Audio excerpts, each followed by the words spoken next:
നമസ്കാരം. മോർണിംഗ് വൈബ്സിലേക്ക് എല്ലാ പ്രേക്ഷകർക്കും സ്വാഗതം. ഒരു നല്ല ദിവസം ആശംസിക്കുകയാണ് എല്ലാവർക്കും. ഇന്ന് ഞായറാഴ്ചയാണ്, അതിന്റെ ഒരു ചടപ്പൊക്കെ ഉണ്ടാവും എല്ലാവർക്കും. എഴുന്നേറ്റ് വരുന്നതേ ഉണ്ടാവുകയുള്ളൂ എല്ലാവരും. എങ്കിൽ പോലും അടുത്ത ഞായർ എന്ന് പറഞ്ഞാൽ തിരുവോണമാണ്. അപ്പൊ ഓണം എത്തി കഴിഞ്ഞു. അതെ, ഓണം ഇങ്ങ് എത്തി. എല്ലാ തിരക്കും, നാട്ടിലെല്ലാ തിരക്കും തുടങ്ങി.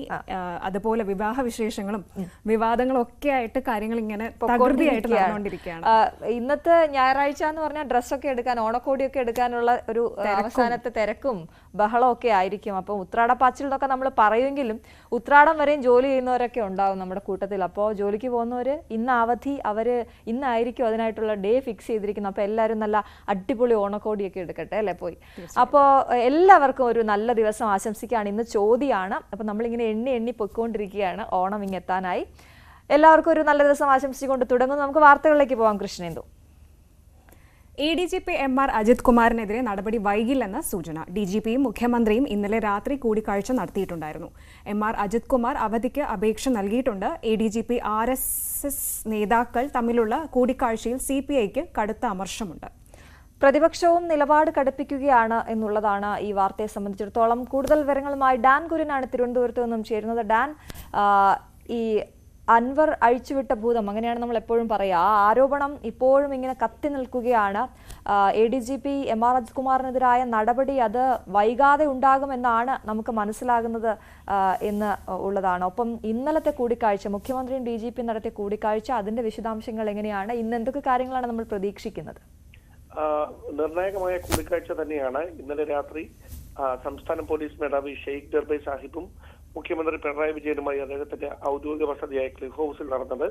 ക്രൈംബ്രാഞ്ചിന്റെ ചുമതലയുള്ള ADGP H വെങ്കടേഷും ഈ കൂടിക്കാഴ്ചയിൽ പങ്കെടുത്തു എന്നാണ് വിവരം. സ്വാഭാവികമായി ഗുരുതരമായ ആരോപണങ്ങളാണ് MR അജിത് കുമാറുമായി ബന്ധപ്പെട്ട് കഴിഞ്ഞ ഏതാനും ദിവസങ്ങളായി പുറത്തു വന്നുകൊണ്ടിരിക്കുന്നത്. അതിനിടയിലാണ് സ്വർണ്ണക്കടത്ത് കേസിൽ M ശിവശങ്കറിനെ സഹായിക്കാൻ MR അജിത് കുമാർ സഹായിച്ചു, പരോക്ഷമായി സഹായം ചെയ്തു എന്ന വിവരം സരിത്തും സ്വപ്നയും ന്യൂസ് 8 കഴിഞ്ഞ ദിവസം സ്ഥിരീകരിച്ചത്.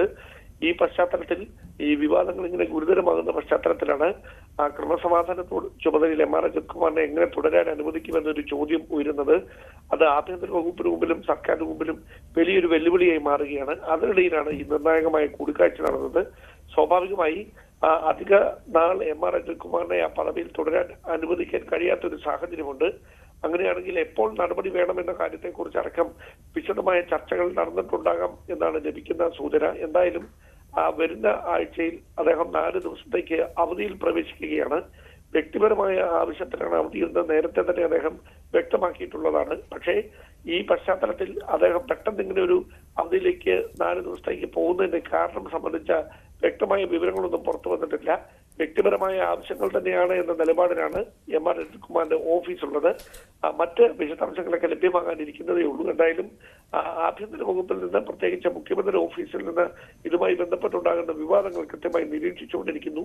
അതോടൊപ്പമാണ് സംസ്ഥാന പോലീസ് മേധാവി നേതൃത്വം നൽകുന്ന അന്വേഷണ സംഘം MR അജിത് കുമാറിനെതിരെ അടക്കം ഉയർന്നിരിക്കുന്ന ഗുരുതരമായ ആരോപണങ്ങളിൽ അന്വേഷണം തുടർന്നുകൊണ്ടിരിക്കുന്നത്. ഡാൻ, ഈ വിഷയത്തിൽ ഓരോ ദിവസവും ഇങ്ങനെ പുതിയ ആരോപണങ്ങൾ വരുന്നു എന്നുള്ളത് തന്നെയാണ്. ഇന്നലെ ഡാൻ പറഞ്ഞതുപോലെ സ്വപ്നയും സരിത്തും ഇത്തരത്തിൽ അവർക്ക് വഴിയൊരുക്കിയത്, പുറത്തേക്ക് പോകാൻ, കേരളത്തിൽ നിന്ന് പുറത്തേക്ക് പോകാൻ സേഫായി സുരക്ഷ ഒരുക്കിയത് ADGP ആണ്. അദ്ദേഹത്തിന്റെ നിർദ്ദേശപ്രകാരമായിരുന്നു അവരുടെ നീക്കങ്ങളെല്ലാം എന്ന് പറയുമ്പോൾ അത്രത്തോളം ഗുരുതരമായ ആരോപണം. മറുഭാഗത്ത് പൂരം കലക്കിയതിനെ കുറിച്ചുള്ള ആരോപണങ്ങൾ അത് ശക്തമായി തന്നെ തുടരുന്നു. അതിൽ ഓരോ നേതാക്കളുടെയും പ്രതികരണങ്ങൾ വന്നുകൊണ്ടിരിക്കുന്നു. ADGPക്ക് എത്ര നാൾ പിടിച്ചു നിൽക്കാനാകുമെന്നാണ് നമ്മൾ മനസ്സിലാക്കുന്നത്? ഇത് ADGPയുമായി ബന്ധപ്പെട്ട പ്രശ്നം എന്നതിനപ്പുറത്തേക്ക് ADGP മറ്റ് പലർക്കും വലിയ സഹായങ്ങൾ ചെയ്തു നൽകിയിട്ടുണ്ട്. അതുകൊണ്ടാണ് പെട്ടെന്ന് അദ്ദേഹത്തിനെതിരെ നടപടിയെടുക്കാൻ കഴിയാത്തത്. കാരണം ആ കാര്യങ്ങളെക്കുറിച്ച് ADGP മനസ്സ് തുറന്നാൽ, അദ്ദേഹം ഏതെങ്കിലും കാര്യങ്ങൾ പുറത്തു പറയാൻ ശ്രമിച്ചാൽ അതുണ്ടാക്കുന്ന പ്രത്യേകതകളെ കുറിച്ച് വ്യക്തമായ ധാരണയുണ്ട് എല്ലാ സംവിധാനങ്ങൾക്കും. അതുകൊണ്ടാണ് ഇത്രയും ഗുരുതരമായ ആക്ഷേപങ്ങൾ, വിമർശനങ്ങൾ ഭരണപക്ഷത്തെ ഒരു പ്രബലനായ MLAയുടെ ഭാഗത്തു നിന്ന് ഉണ്ടായിട്ടും അതിൽ ഒരു നടപടിയും ഇല്ലാതിരിക്കുകയും അദ്ദേഹത്തെ ആ ചുമതലയിൽ നിന്ന് മാറ്റാൻ പോലും കഴിയാതിരിക്കുന്നതിന്റെ പ്രധാനപ്പെട്ട കാരണം അദ്ദേഹത്തിന് ഈ സംവിധാനങ്ങളിലുള്ള കൃത്യമായ സ്വാധീനമാണ്. അതുകൊണ്ട് തന്നെയാണ് തിടുക്കപ്പെട്ട് ഒരു നടപടിയിലേക്ക് വേണ്ട എന്ന തീരുമാനത്തിലേക്ക് ആഭ്യന്തര വകുപ്പും എത്തിയതെന്നാണ് നമുക്ക് മനസ്സിലാക്കാൻ കഴിയുന്നത്. എന്തായാലും നിലവിൽ ഉയരുന്ന ഈ വലിയ വിവാദങ്ങളുടെ പശ്ചാത്തലത്തിൽ മറ്റ് ഘടകകക്ഷികളും LDFിനുള്ളിലെ മറ്റ് ഘടകകക്ഷികളും RSS നേതാക്കളുമായി അദ്ദേഹം നടത്തിയ കൂടിക്കാഴ്ചയിൽ വലിയ വിമർശനം രഹസ്യമായെങ്കിലും ഉന്നയിക്കുന്നുണ്ട് എന്നാണ് നമുക്ക് മനസ്സിലാക്കാൻ കഴിയുന്നത്. അതുകൊണ്ട് തന്നെയാണ് ഇടത് നയത്തിന് വിരുദ്ധമായ ഒരു നിലപാടാണ് എം ആർ അജിത് കുമാർ സ്വീകരിച്ചത്. ഈ പോലീസുമായി ബന്ധപ്പെട്ട എന്ന തരത്തിലുള്ള വിമർശനങ്ങൾ ഒരു വശത്ത് ഉയരുന്നത്. അതുകൊണ്ട് അധിക സമയം അദ്ദേഹത്തിന് പിടിച്ചു നിൽക്കാൻ കഴിയില്ല. കാരണം രാഷ്ട്രീയ സാഹചര്യങ്ങളും സമ്മർദ്ദങ്ങളും ഒക്കെ അങ്ങനെയാണ് ഉയർന്നുകൊണ്ടിരിക്കുന്നത്. അങ്ങനെയാണെങ്കിൽ എപ്പോൾ അത്തരത്തിലൊരു നടപടിയിലേക്ക് ആഭ്യന്തര വകുപ്പ് കടക്കും എന്നത് മാത്രമാണ് ഇനി അറിയാനുള്ളത്. ഡാൻ, അതുപോലെ തന്നെ പാർട്ടിയിൽ തന്നെ ഇതിന് ചിലൊരു അമർഷമുണ്ടെന്ന് നമുക്ക് മനസ്സിലാക്കാൻ സാധിക്കുന്നുണ്ട്. അപ്പോൾ എന്തായാലും തീർച്ചയായും പ്രതിപക്ഷവും ഇതൊരു ആയുധമാക്കാനുള്ള സാധ്യതയില്ലേ? അങ്ങനെയുള്ള ഒരു സാഹചര്യത്തിൽ മുഖ്യമന്ത്രിയുടെ ഒരു പ്രതികരണം നമുക്ക് പ്രതീക്ഷിക്കാമോ? അദ്ദേഹം പ്രതികരിക്കാനുള്ള സാധ്യത വളരെ കുറവാണ്. കാരണം ഈ ഒരു വിവാദങ്ങളുടെ പശ്ചാത്തലത്തിൽ അദ്ദേഹം അങ്ങനെ പെട്ടെന്ന് വന്ന് ഇതുമായി ബന്ധപ്പെട്ട പ്രതികരണങ്ങൾ നടത്തുന്നയാളല്ല. അദ്ദേഹം തന്നെയാണ് കഴിഞ്ഞ ദിവസം പോലീസ് അസോസിയേഷൻ യോഗത്തിൽ വെച്ച് തന്നെ സംസ്ഥാന പോലീസ് മേധാവി നേതൃത്വം നൽകുന്ന പ്രത്യേക സംഘം ഈ പോലീസിനെതിരെ ഉയർന്നിരിക്കുന്ന ഗുരുതര ആരോപണങ്ങൾ സംബന്ധിച്ച് അന്വേഷണം നടത്തുമെന്ന് പ്രഖ്യാപിച്ചത്. ആ അന്വേഷണ പരിധിയിൽ എല്ലാ കാര്യങ്ങളും വരുമെന്നാണ് അദ്ദേഹം പറഞ്ഞത്. സ്വാഭാവികമായി ക്രമസമാധാന ചുമതലയുള്ള ADGPക്കെതിരെ ഉയർന്ന ആരോപണങ്ങളടക്കം അന്വേഷണത്തിന്റെ പരിധിയിൽ ഉണ്ട്. സ്വാഭാവികമായി ആ അന്വേഷണ സംഘം നൽകുന്ന റിപ്പോർട്ടിന്റെ അടിസ്ഥാനത്തിൽ മാത്രമേ മുഖ്യമന്ത്രി ആ കാര്യത്തിൽ ഒരു നിലപാട് വ്യക്തമാക്കാൻ സാധ്യതയുള്ളൂ. അന്വേഷണം നടക്കുകയാണ് എന്ന നിലപാടിലാണ് മുഖ്യമന്ത്രിയും അദ്ദേഹത്തിന്റെ ഓഫീസും എല്ലാം ഉള്ളത്. ഡാൻ, ഈ അന്വേഷണ സംഘം അതിനെതിരെയുള്ള ഒരു ആക്ഷേപം വന്നത് അദ്ദേഹത്തിന്റെ കീഴുദ്യോഗസ്ഥർ അദ്ദേഹത്തിനെതിരായ കേസ് അന്വേഷിക്കുന്നു എന്ന് പറയുമ്പോൾ റിപ്പോർട്ട് ചെയ്യേണ്ടത് അദ്ദേഹത്തോടാണ് എന്ന ആരോപണം ഉയരുകയും എന്നാൽ തനിക്ക് ഈ കേസുമായി ബന്ധപ്പെട്ട് തന്നോട് റിപ്പോർട്ട് ചെയ്യണ്ട എന്ന് ADGP പറയുന്ന സാഹചര്യവും ഒക്കെ ഉണ്ടായി. അതിന്റെ കാര്യത്തിൽ എന്താണ് ഒരു നീക്കുപോക്ക്? അത് അങ്ങനെ തന്നെയാണോ നടക്കുന്നത്? അതൊരു ഉത്തരവായി വല്ലതും വന്നിട്ടുണ്ടോ? സംസ്ഥാന പോലീസ് മേധാവിക്ക് തന്നെയായിരിക്കും ഈ അന്വേഷണ സംഘത്തിൽ ഉൾപ്പെട്ടിരിക്കുന്ന മറ്റുദ്യോഗസ്ഥർക്ക് റിപ്പോർട്ട് ചെയ്യുക. സ്വാഭാവികമായി പോലീസ് മേധാവി തന്നെയാണ്, സംസ്ഥാന പോലീസ് മേധാവി ഷെയ്ഖ് ദർബെ സാഹിബ് തന്നെയാകും ഈ അന്വേഷണത്തിന് നേതൃത്വം നൽകുന്നത്. അദ്ദേഹത്തിന്റെ മേൽനോട്ടത്തിലാണ് ഇവർ വിവരങ്ങൾ എടുക്കുന്നത്, മൊഴിയെടുക്കുന്നത്. ഇന്നലെ PV അൻവറിൽ നിന്ന് ഈ ഉണ്ടായ വിവാദങ്ങളുടെ പശ്ചാത്തലത്തിൽ 10 മണിക്കൂറാണ് തൃശ്ശൂരിൽ വെച്ച് മൊഴിയെടുത്തത്. സ്വാഭാവികമായി DIG മൊഴിയെടുത്ത അതിൽ നിന്ന് ലഭ്യമായിരിക്കുന്ന വിവരങ്ങൾ അത് കൃത്യമായി സംസ്ഥാന പോലീസ് മേധാവിയെ ധരിപ്പിക്കും. അതോടൊപ്പം PV അൻവർ ചില തെളിവുകൾ കൂടി കൈമാറിയിട്ടുണ്ട് എന്നാണ് നമുക്ക് മനസ്സിലാക്കാൻ കഴിയുന്നത്. എന്തായാലും നടപടി അനിവാര്യമായ ഒരു പശ്ചാത്തലമാണ്. നടപടി എടുക്കാതെ മുമ്പോട്ട് പോകാനും കഴിയാത്ത സ്ഥിതിയാണ്. സർക്കാരിന്റെ പ്രതിച്ഛായയുമായി ബന്ധപ്പെട്ട ഒരു കാര്യം കൂടി ആയതിനാൽ വലിയ തരത്തിലുള്ള പരിക്കേൽക്കും മുമ്പ് അത്തരത്തിൽ ഒരു കൃത്യമായ നടപടിയിലേക്ക് പോകാനുള്ള സാധ്യതയാണ് ഉയരുന്നത്. ശരി, ഡാൻ കുര്യനാണ് വിവരങ്ങൾ നൽകിയത്. എന്തായാലും ഈ കൂടിക്കാഴ്ച, ഇന്നലത്തെ കൂടിക്കാഴ്ച, മുഖ്യമന്ത്രിയും DGPയുമായുള്ള കൂടിക്കാഴ്ച, അത് വളരെ നിർണായകമാണ്.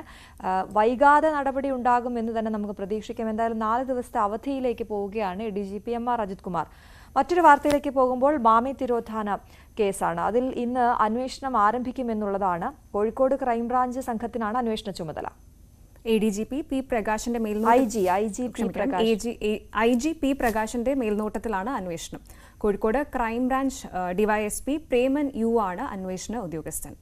കോഴിക്കോട്, വയനാട് ക്രൈംബ്രാഞ്ച് യൂണിറ്റുകളിലെ ഡിറ്റക്റ്റീവ് ഇൻസ്പെക്ടർമാരായ Sharoon CS, Ratheesh Kumar R, Abhilash P, Sibi Thomas എന്നിവരെ കൂടാതെ കോഴിക്കോട് ക്രൈംബ്രാഞ്ച് SP-യും സംഘത്തിലുണ്ട്. വിവരങ്ങളുമായി MS അനീഷ് കുമാർ ചേരുന്നു. Aneesh, good morning. ഈ മാമി കേസ് അന്വേഷണം ഇന്ന് തുടങ്ങുന്നു എന്ന് പറയുമ്പോൾ അതിന്റെ ഒരു സ്വഭാവം എങ്ങനെയായിരിക്കും? എന്തൊക്കെയാണ് നമുക്ക് ലഭ്യമാകുന്ന വിവരങ്ങൾ? കഴിഞ്ഞ 1 വർഷം മുമ്പാണ് കോഴിക്കോട് നഗരമധ്യത്തിൽ നിന്നും നഗരത്തിലെ ഏറ്റവും പ്രധാനപ്പെട്ട റിയൽ എസ്റ്റേറ്റ് ഇടപാടുകാരനായ മാമി എന്ന മുഹമ്മദ് ആട്ടൂരിനെ കാണാതായത്. ഇതുമായി ബന്ധപ്പെട്ട് കുടുംബം നിരവധി തവണ പരാതികളുമായി ഈ പോലീസ് സ്റ്റേഷനുകളിൽ തോറും കയറി ഇറങ്ങുന്ന ഒരു സാഹചര്യമുണ്ടായി. ആദ്യം ലോക്കൽ പോലീസാണ്, നടക്കാവ് പോലീസാണ് കേസ് അന്വേഷിച്ചത്. പക്ഷെ യാതൊരു തുമ്പും ഈ കേസിലേക്ക് കണ്ടെത്താൻ പോലീസിന് കഴിഞ്ഞില്ല. അതിന് പിന്നാലെ ഈ കുടുംബം മുഖ്യമന്ത്രിക്കടക്കം പരാതി നൽകിയതിന്റെ പിന്നാലെ ഈ കേസ് അന്വേഷിക്കാൻ ഒരു പ്രത്യേക അന്വേഷണ സംഘത്തെ നിയോഗിക്കുകയും ചെയ്തിരുന്നു. ADGP MR അജിത് കുമാറാണ് ഇത്തരമൊരു സംഘത്തെ രൂപീകരിച്ചത്. മലപ്പുറം ജില്ലാ പോലീസ് മേധാവിയായ T ശശിധരനെയാണ് ഇതിന്റെ ഒരു സംഘ തലവനായി നിയമിക്കുകയും ചെയ്തത്. പക്ഷേ കോഴിക്കോട് ജില്ലയിൽ നടക്കുന്ന ഒരു കുറ്റകൃത്യം അന്വേഷിക്കുന്നതിനായി മലപ്പുറം ജില്ലാ പോലീസ് മേധാവി ചുമതല വഹിക്കുന്നത് വലിയ ഒരു പൊരുത്തക്കേടെന്ന രീതിയിൽ തന്നെയാണ് കുടുംബം വിലയിരുത്തിയത്. പക്ഷേ ഈ അന്വേഷണ സംഘം യാതൊരു തരത്തിലും കേസിന് ഗുണകരമായ രീതിയിൽ മുന്നോട്ട് പോയില്ല എന്ന് കുടുംബം ആരോപിക്കുന്നു. ഒപ്പം ഈ കുടുംബത്തിന്റെ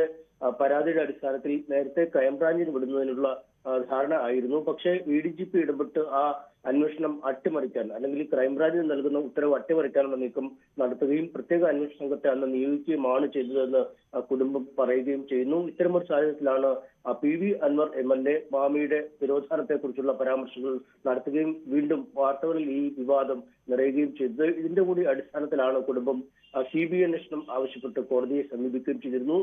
CBIക്ക് കേസ് കൈമാറുന്നതിൽ തടസ്സമില്ല എന്ന് മലപ്പുറം ജില്ലാ പോലീസ് മേധാവി ശുപാർശ നൽകുകയും ചെയ്തു. എന്നാൽ ഇതിന് തൊട്ടു പിന്നാലെയാണ് ഇപ്പോൾ ക്രൈംബ്രാഞ്ച് അന്വേഷണം പ്രഖ്യാപിച്ച് സർക്കാർ ഉത്തരവിറങ്ങുകയും ഇന്നലെ തന്നെ അന്വേഷണ സംഘത്തെ നിശ്ചയിക്കുകയും ചെയ്തിരിക്കുന്നത്. എന്തായാലും കുടുംബം ഈ ഘട്ടത്തിൽ ഈ അന്വേഷണത്തോട് പൂർണ്ണമായും യോജിക്കുന്നുവെന്ന് തന്നെയാണ് പറഞ്ഞിരിക്കുന്നത്. കാരണം കേരള പോലീസിന്റെ ഒരു കഴിവിനെ, അല്ലെങ്കിൽ അവരുടെ വിശ്വാസത്തെക്കുറിച്ച് ഒരു സംശയവും കുടുംബത്തിലെ ഭാര്യമാരിൽ ആർക്കും ഇല്ല എന്ന് മനസ്സിലാക്കാൻ കഴിയുന്നു. പക്ഷേ CBI അടക്കമുള്ള ഏജൻസികൾ വരുമ്പോൾ ഒരു സ്വാഭാവികമായ കാലതാമസം ഈ കേസിൽ ഉണ്ടാവാൻ സാധ്യതയുണ്ടെന്ന് അവർ വിലയിരുത്തുകയും ചെയ്യുന്നു. എന്തായാലും നിലവിൽ അന്വേഷണം നടത്തിയ അന്വേഷണ സംഘത്തെയാണ് അവിശ്വാസമുള്ളത്. നിലവിലെ അന്വേഷണ സംഘത്തെ കുറിച്ച് കാര്യമായ അവിശ്വാസം ഈ കുടുംബത്തിനില്ല എന്നും പറയുന്നു. അതുകൊണ്ട് തന്നെയാണ് നടക്കാവ് പോലീസിൽ നിന്നും ഈ കേസിന്റെ വിശദാംശങ്ങൾ, അല്ലെങ്കിൽ കേസ് ഡയറി ക്രൈംബ്രാഞ്ച് സംഘം ഏറ്റെടുത്ത് കഴിഞ്ഞിട്ടുണ്ട്. ഉടൻ തന്നെ ഈ കേസുമായി ബന്ധപ്പെട്ട അന്വേഷണം ആരംഭിക്കുന്നു. ഇന്ന് തന്നെ തുടങ്ങും എന്നാണ് നമുക്ക് മനസ്സിലാക്കാൻ കഴിയുന്നത്.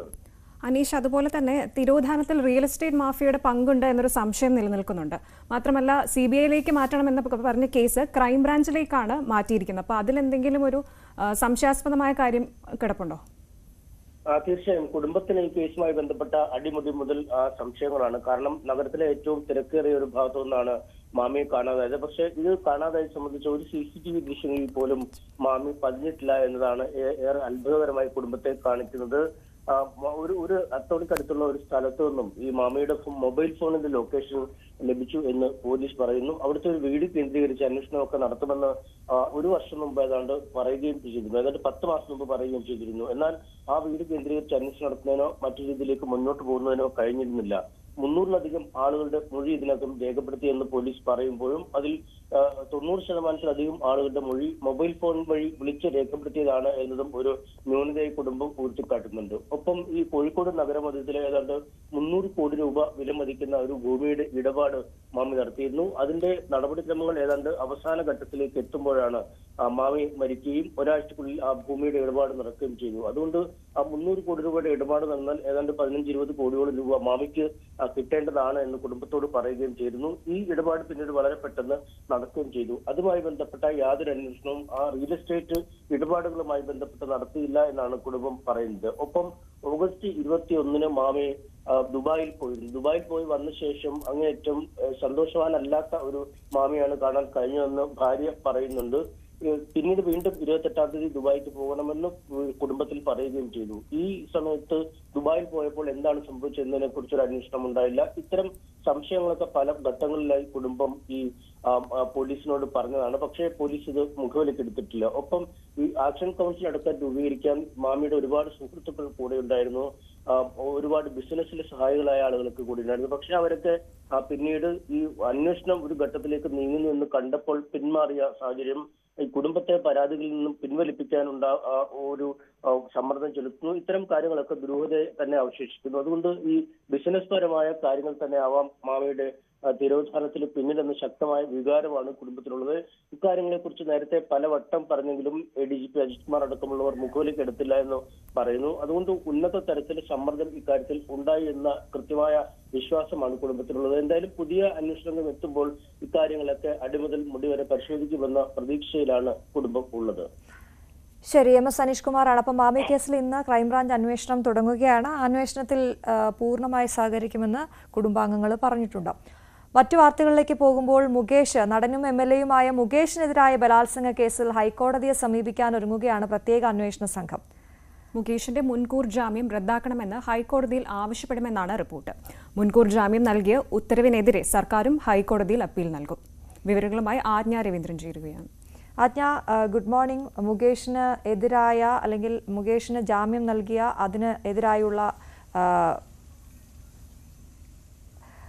അതിനെതിരായാണ് ഹൈക്കോടതിയെ സമീപിക്കാൻ ഒരുങ്ങുന്നത് പ്രത്യേക അന്വേഷണ സംഘം. എന്തൊക്കെ ആവശ്യങ്ങളായിരിക്കും സംഘം ഉന്നയിക്കുക? വിവരങ്ങൾ.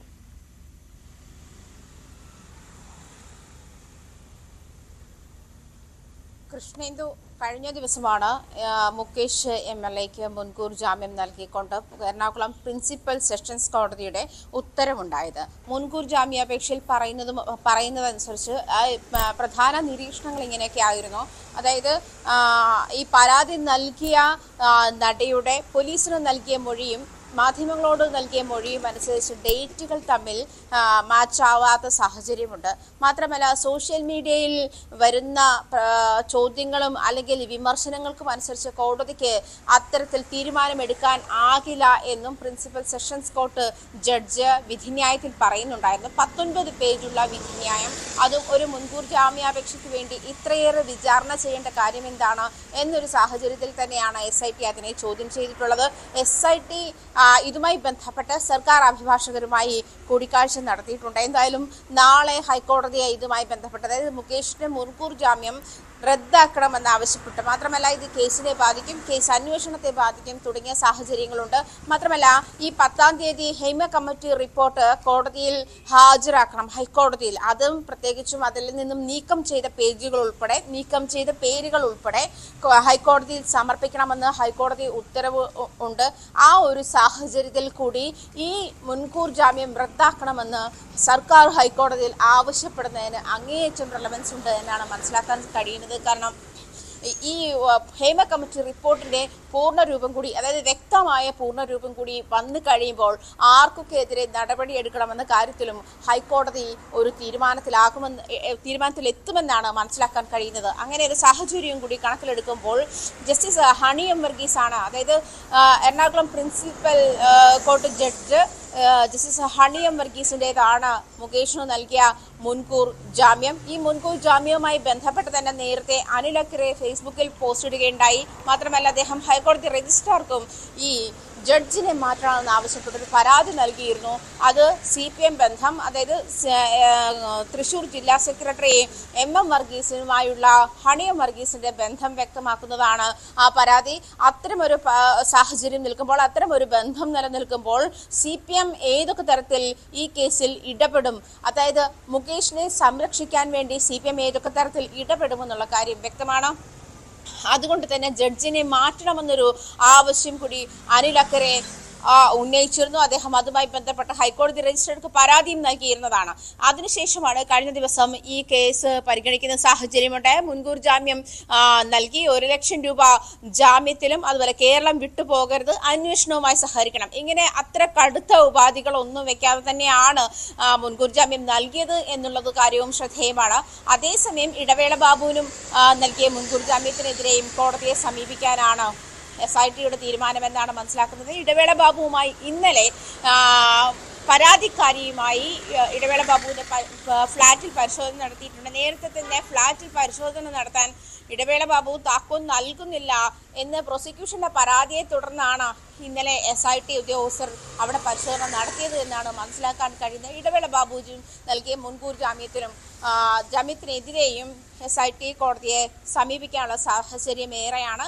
നമുക്കറിയാം, നടിയെ ആക്രമിച്ച കേസിൽ വിവാദ ജഡ്ജാണ് ഈ ജസ്റ്റിസ് ഹണി എം വർഗീസ്. മാത്രമല്ല, 3 തവണയാണ് നടിയെ ആക്രമിച്ച കേസിൽ മെമ്മറി കാർഡ് പരിശോധിച്ചത് എന്ന് കാണുന്നത്. ഹണി എം വർഗീസിന്റെ നേതൃത്വത്തിൽ അന്വേഷണം നടക്കുന്ന സാഹചര്യത്തിലായിരുന്നു. ആ സമയത്ത് മെമ്മറി കാർഡ് സൂക്ഷിച്ചിരുന്നത് ഹണി എം വർഗീസിന്റെ നേതൃത്വത്തിലായിരുന്നു എന്നുള്ള കാര്യവും വിവാദ ആയിരുന്നു.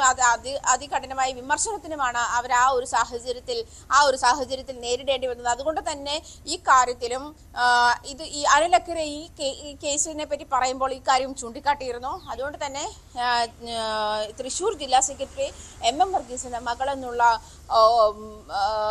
ലേബൽ കൂടി ഹണി എം വർഗീസിനുള്ളത് കൊണ്ട് ഈ ജഡ്ജിനെ മാറ്റണമെന്നൊരു ആവശ്യം കൂടി മുന്നോട്ട് വെച്ചത്. പക്ഷെ വിധിന്യായത്തിൽ എന്തിനാണ് ഇത്ര വലിയ 19 പേജുള്ള ഒരു വിധിന്യായം? അന്വേഷണം നടക്കുന്ന സാഹചര്യമല്ല, മുൻകൂർ ജാമ്യമാണ് ആവശ്യപ്പെട്ടത്. ആ ഒരു സാഹചര്യത്തിൽ എന്തിനാണ് ഇത്ര അധികം പേജുകൾ അല്ലെ ഇത്ര അധികം വിചാരണ ഈ കേസിൽ നടത്തിയത് എന്നൊരു കാര്യം കൂടി സർക്കാർ ചോദിച്ചിട്ടുണ്ട്. എന്തായാലും MLA മുകേഷിന് നൽകിയിരിക്കുന്ന മുൻകൂർ ജാമ്യത്തിനെതിരെ സർക്കാർ നാളെ ഹൈക്കോടതിയെ സമീപിക്കുമെന്നാണ് മനസ്സിലാക്കാൻ കഴിയുന്നത്. ഇത് കേസന്വേഷണത്തെ സാരമായി ബാധിക്കുമെന്നും SIT ഉദ്യോഗസ്ഥരുടെ സൂചനയെ തുടർന്ന് SIT ഉദ്യോഗസ്ഥർ ഇതുമായി ബന്ധപ്പെട്ട സർക്കാർ അഭിഭാഷകരുമായും കൂടിക്കാഴ്ച നടത്തിയിട്ടുണ്ട്. കൃഷ്ണേന്ദു, അതാണ് ആജ്ഞ. ഈ വിഷയത്തിൽ ഗുരുതര ആരോപണങ്ങളാണ് ആലുവ സ്വദേശിനിയായ നടി നടത്തിയിട്ടുള്ളത്. നമുക്കറിയാം, അത് അവർ ഓരോ സമയത്തും അത് എടുത്തു പറയുകയും ചെയ്തു, എന്തൊക്കെയാണ് താൻ അനുഭവിക്കേണ്ടി വന്നത് എന്നുള്ളത്. പക്ഷേ ഈ മുൻകൂർ ജാമ്യാപേക്ഷയ്ക്കായി മുകേഷ് കോടതിയെ സമീപിച്ചപ്പോൾ പറഞ്ഞത് 13 വർഷം മുമ്പുള്ള ഒരു നടന്ന സംഭവത്തിൽ തന്നെ ബ്ലാക്ക് മെയിൽ ചെയ്ത് പണം തട്ടാനുള്ള ശ്രമമാണ് ഇപ്പോൾ നടക്കുന്നത് എന്നുള്ളതാണ്. അത് കോടതി അംഗീകരിച്ചതുകൊണ്ടാണ് ജാമ്യം നൽകിയതും. പക്ഷെ ഇനി അതിനപ്പുറത്തേക്ക് അന്വേഷണ സംഘം എന്ത് കാര്യങ്ങളൊക്കെ അവിടെ പറഞ്ഞായിരിക്കും ഈ ജാമ്യം റദ്ദാക്കാനുള്ള ഒരു നടപടി അവരുടെ ഭാഗത്തുനിന്ന് ഉണ്ടാവുക? അത് എത്രത്തോളം വിജയിക്കും?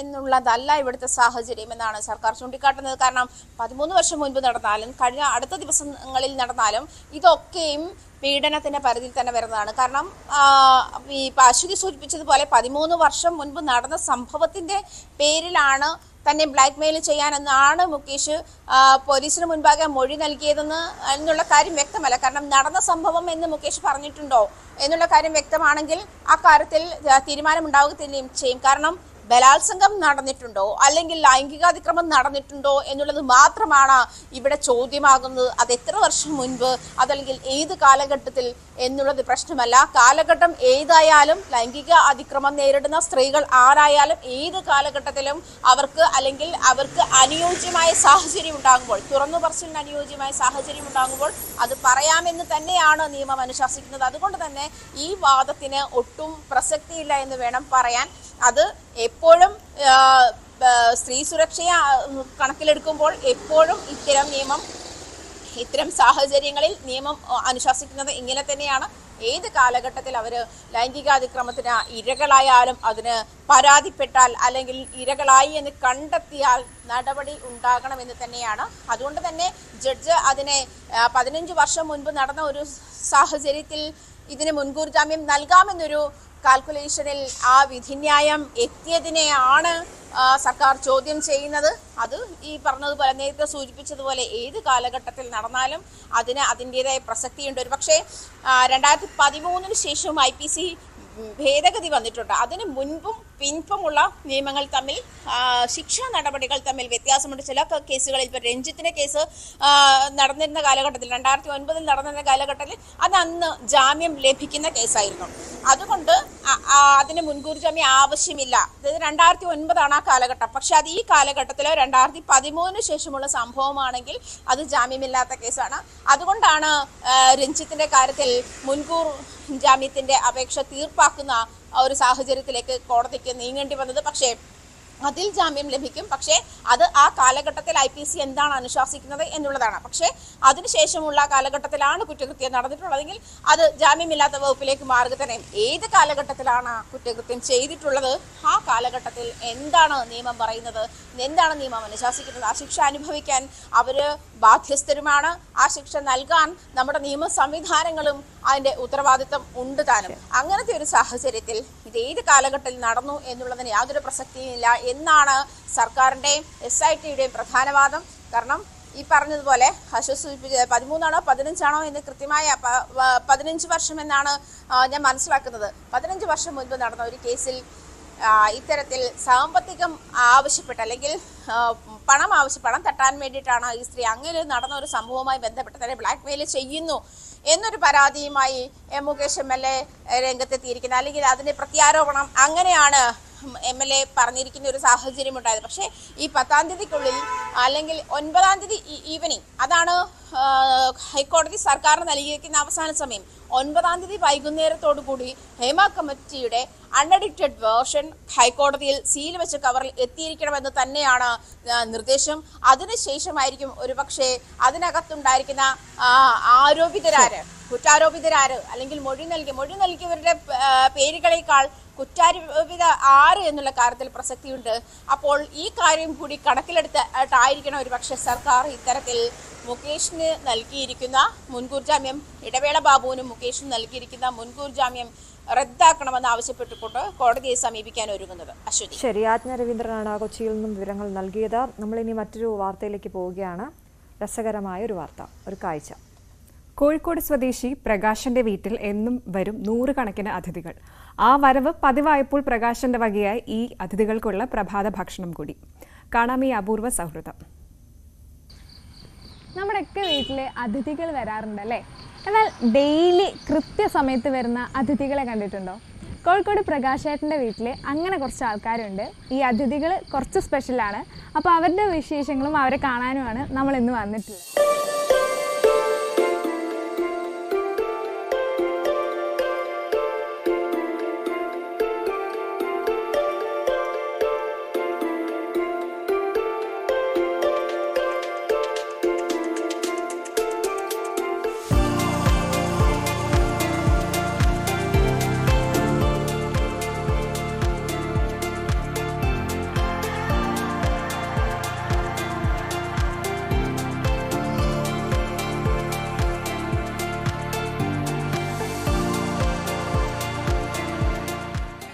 ഇതാണ് മാളിക്കടവിലെ പ്രകാശൻ.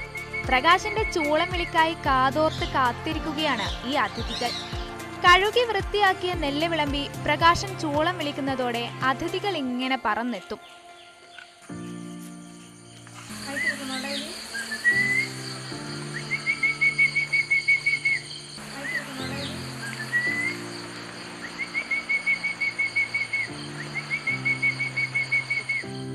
അതിഥികൾക്ക് ഭക്ഷണം നൽകാനായി പ്രത്യേകം സ്ഥലവും പ്രകാശൻ ഒരുക്കിയിട്ടുണ്ട്.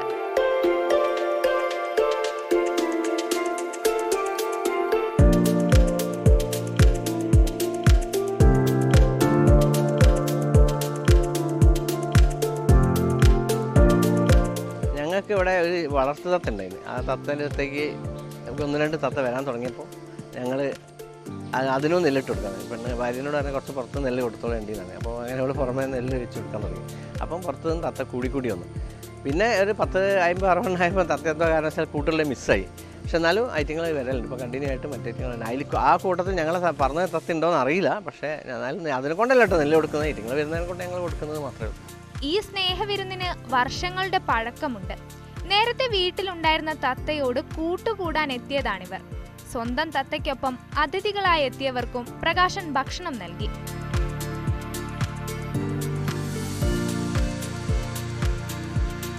രാവിലെ ഏകദേശം 6 മണിക്കാണ് തത്ത വന്നുകൊണ്ടേ നിൽക്കും. 6 മണി 6:10 ആകുമ്പോഴത്തേക്ക് തെങ്ങിന് മുകളിൽ ഇങ്ങനെ വന്ന് നിൽക്കും. അത് നിങ്ങൾ വരുന്ന സമയത്ത് നിന്ന് ടൈം കറക്റ്റ് കഴിഞ്ഞ് 6 മണിയാകുമ്പോൾ തന്നെ വരികയും ചെയ്തിട്ടുണ്ട്. 6:10 ആകുമ്പോഴത്തേക്ക് നെല്ല് ഞങ്ങൾ കഴുകി 6:30 ആകുമ്പോഴത്തേക്ക് അവിടെ നെല്ല് ഇതിൻ്റെ ഇതിലിടെ ഇട്ടുകൊടുക്കുക. ട്രയല്ല, പൈപ്പാണ്, ഇരുമ്പിൻ്റെ ഒരു പൈപ്പ്. അപ്പോൾ ഏകദേശം 4 കിലോ നെല്ലിൻ്റെ അടുത്ത് രാവിലെ വേണം. പിന്നെ വൈകുന്നേരം ഒരു 2 കിലോ അത് വേണം. വൈകുന്നേരം ഇത്ര തത്തി ഉണ്ടാവില്ല. പ്രകാശനും കുടുംബത്തിനും ഇവർ അതിഥികളല്ല, സ്വന്തം മക്കളെ പോലെയാണ്. രാവിലെയും വൈകിട്ടും നെല്ലിന് പുറമെ പഴവും പയറും ഒക്കെ നൽകുന്നുണ്ട്. വീടിൻ്റെ പെയിൻറ് എന്ന് പറഞ്ഞാൽ തത്തക്കൊരു കളർ കറക്റ്റ് ആയിക്കോട്ടെ വെച്ചിട്ടാണ് പച്ച പെയിൻറ് തന്നെ അടിച്ചത്. നല്ല ഒരു ലൈറ്റായിട്ടുള്ള കളർ പെയിൻറ് അടിച്ചത്. അതുകൊണ്ട് ഒരു രസമാണ്. തത്തക്ക് വീടിൻ്റെ ആൾക്കാർക്ക് പറയലുണ്ട് ഞങ്ങളങ്ങനെ ഐറ്റിങ്ങൊക്കെ ഒരു വിരുന്നെത്തുന്ന അതിഥികളുമായൊത്തുള്ള നിമിഷങ്ങൾ പകർത്തി നിധി പോലെ സൂക്ഷിച്ചു വെക്കാറുണ്ട് പ്രകാശൻ.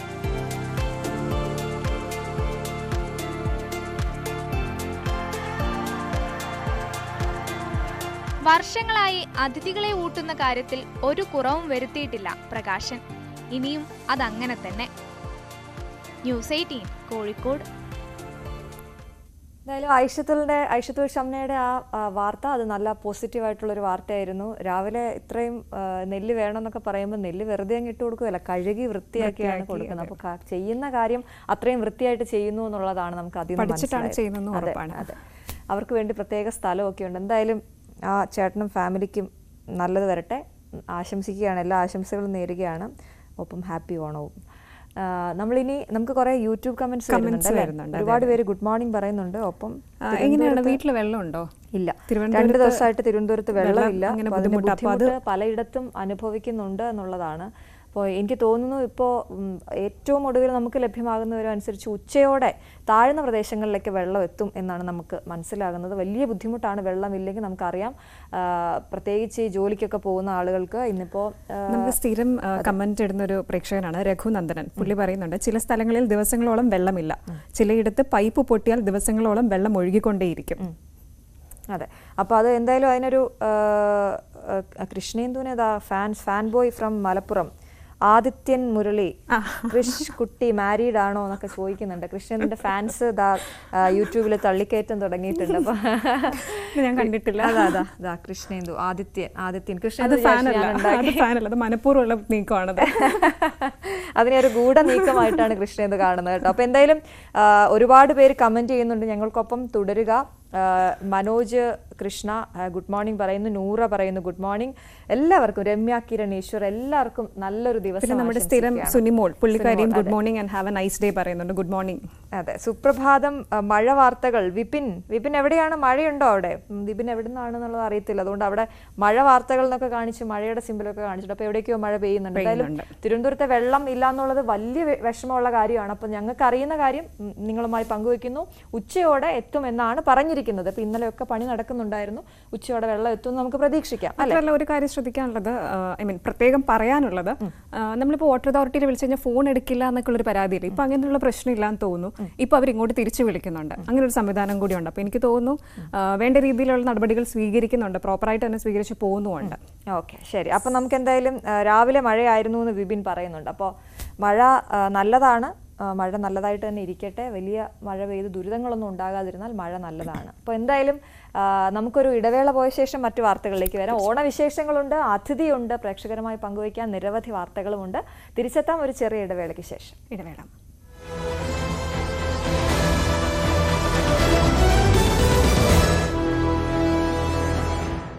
വിവരങ്ങൾ അല്ലെങ്കിൽ തെളിവുകൾ എം.ആർ. അജിത് കുമാറിന്റെ കയ്യിൽ.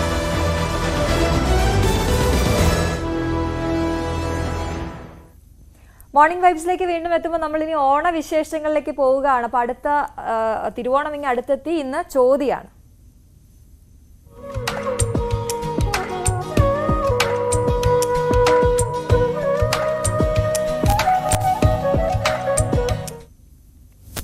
നമ്മൾ ഓണവുമായി ബന്ധപ്പെട്ട ഒരു ഗസ്റ്റിനെ അല്ലെ അതിഥിയെ പ്രേക്ഷകർക്കായി പരിചയപ്പെടുത്തുകയാണ്. നമുക്ക് അതിഥി വിശേഷങ്ങളിലേക്ക് പോകാം. നമ്മുടെ കൂടെ ഉള്ളത് സംരംഭകയായ അനുഷയാണ്.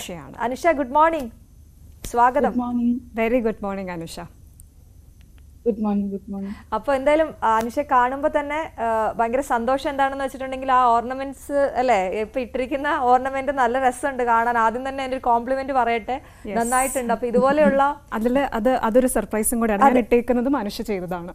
ഓ, ഓക്കെ, ശരി. അപ്പൊ ലാസ്റ്റ് ഇയർ മേടിച്ചതാണ്. ഓക്കെ.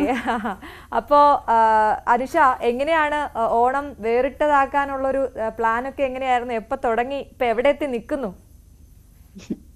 നമസ്കാരം.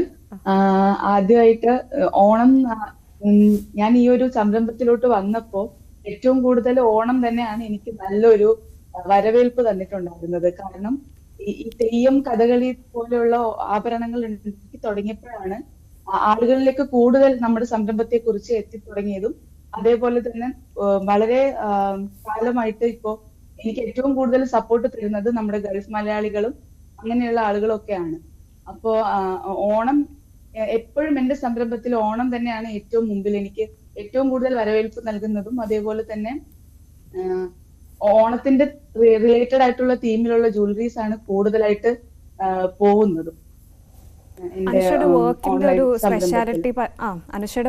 സ്പെഷ്യാലിറ്റി പറയാം. ഒന്ന് കസ്റ്റമൈസേഷൻ.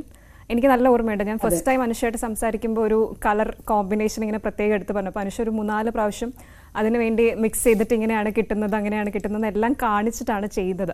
അപ്പം അനുഷ, ഞാൻ ചോദിക്കുന്ന ഒരു കാര്യം, എപ്പോഴാണ് ഇത് സ്റ്റാർട്ട് ചെയ്തത്? കാര്യം കുറേ പേര് ഈ കോവിഡ് ടൈമിലൊക്കെ അങ്ങനെ സ്റ്റാർട്ട് ചെയ്ത കുറേ ആൾക്കാരുണ്ട്. അപ്പോൾ ഇത് അനുഷ എപ്പോഴാണ് സ്റ്റാർട്ട് ചെയ്തത്? ഇതിൻ്റെ ഒരു മോട്ടിവേഷൻ ഒക്കെ എങ്ങനെയായിരുന്നു? ഞാനും കോവിഡ് ടൈമിൽ തന്നെയാണ് സ്റ്റാർട്ട് ചെയ്തത്. മോട്ടിവേഷൻ പണ്ട് മുതലേ അത്യാവശ്യം വരയ്ക്കുമായിരുന്നു. അപ്പോ കോവിഡിന്റെ ആ ഒരു ക്രൈസിസിൽ നിൽക്കുന്ന ടൈമിലല്ല സ്റ്റാർട്ട് ചെയ്തത്. അതേപോലെ തന്നെ ഫിനാൻഷ്യൽ മാത്രം മുൻകൂട്ടി കണ്ടിട്ട് മാത്രമല്ല തുടങ്ങിയത്. അപ്പൊ എനിക്ക് വളരെ ഇഷ്ടമാണ് ആർട്ടിസ്റ്റിക് രീതിയിലോട്ടുള്ള കാര്യങ്ങൾ ചെയ്യാനായിട്ട്. അപ്പൊ അങ്ങനെ നമ്മളിങ്ങനെ വരയ്ക്കുന്നതൊക്കെ കണ്ട് പലരും അതിൽ കോംപ്ലിമെന്റ് തരാൻ തുടങ്ങി. അപ്പൊ ഞാൻ കുറച്ച് ഈ കളിമണ്ണ് ശേഖരിച്ച് ഞാൻ തന്നെ സ്വന്തമായിട്ട് കുറച്ച് ആഭരണങ്ങൾ ഇട്ടപ്പോ അത് ഒരുപാട് പേർക്ക് ഇഷ്ടപ്പെടുകയും എല്ലാവരും അതിനുള്ള കോംപ്ലിമെന്റ്സ് തരികയും ഇത് എങ്ങനെയാണ് എവിടെ നിന്നാണ് എന്നൊക്കെ ചോദിച്ചപ്പോഴാണ് പതുക്കെ ഇങ്ങനെ ഒരു സംരംഭത്തിലോട്ട് സ്റ്റാർട്ട് ചെയ്തത്. ഒരുപാട് ഇഷ്ടത്തോടു കൂടി ചെയ്യുന്നതാണ്.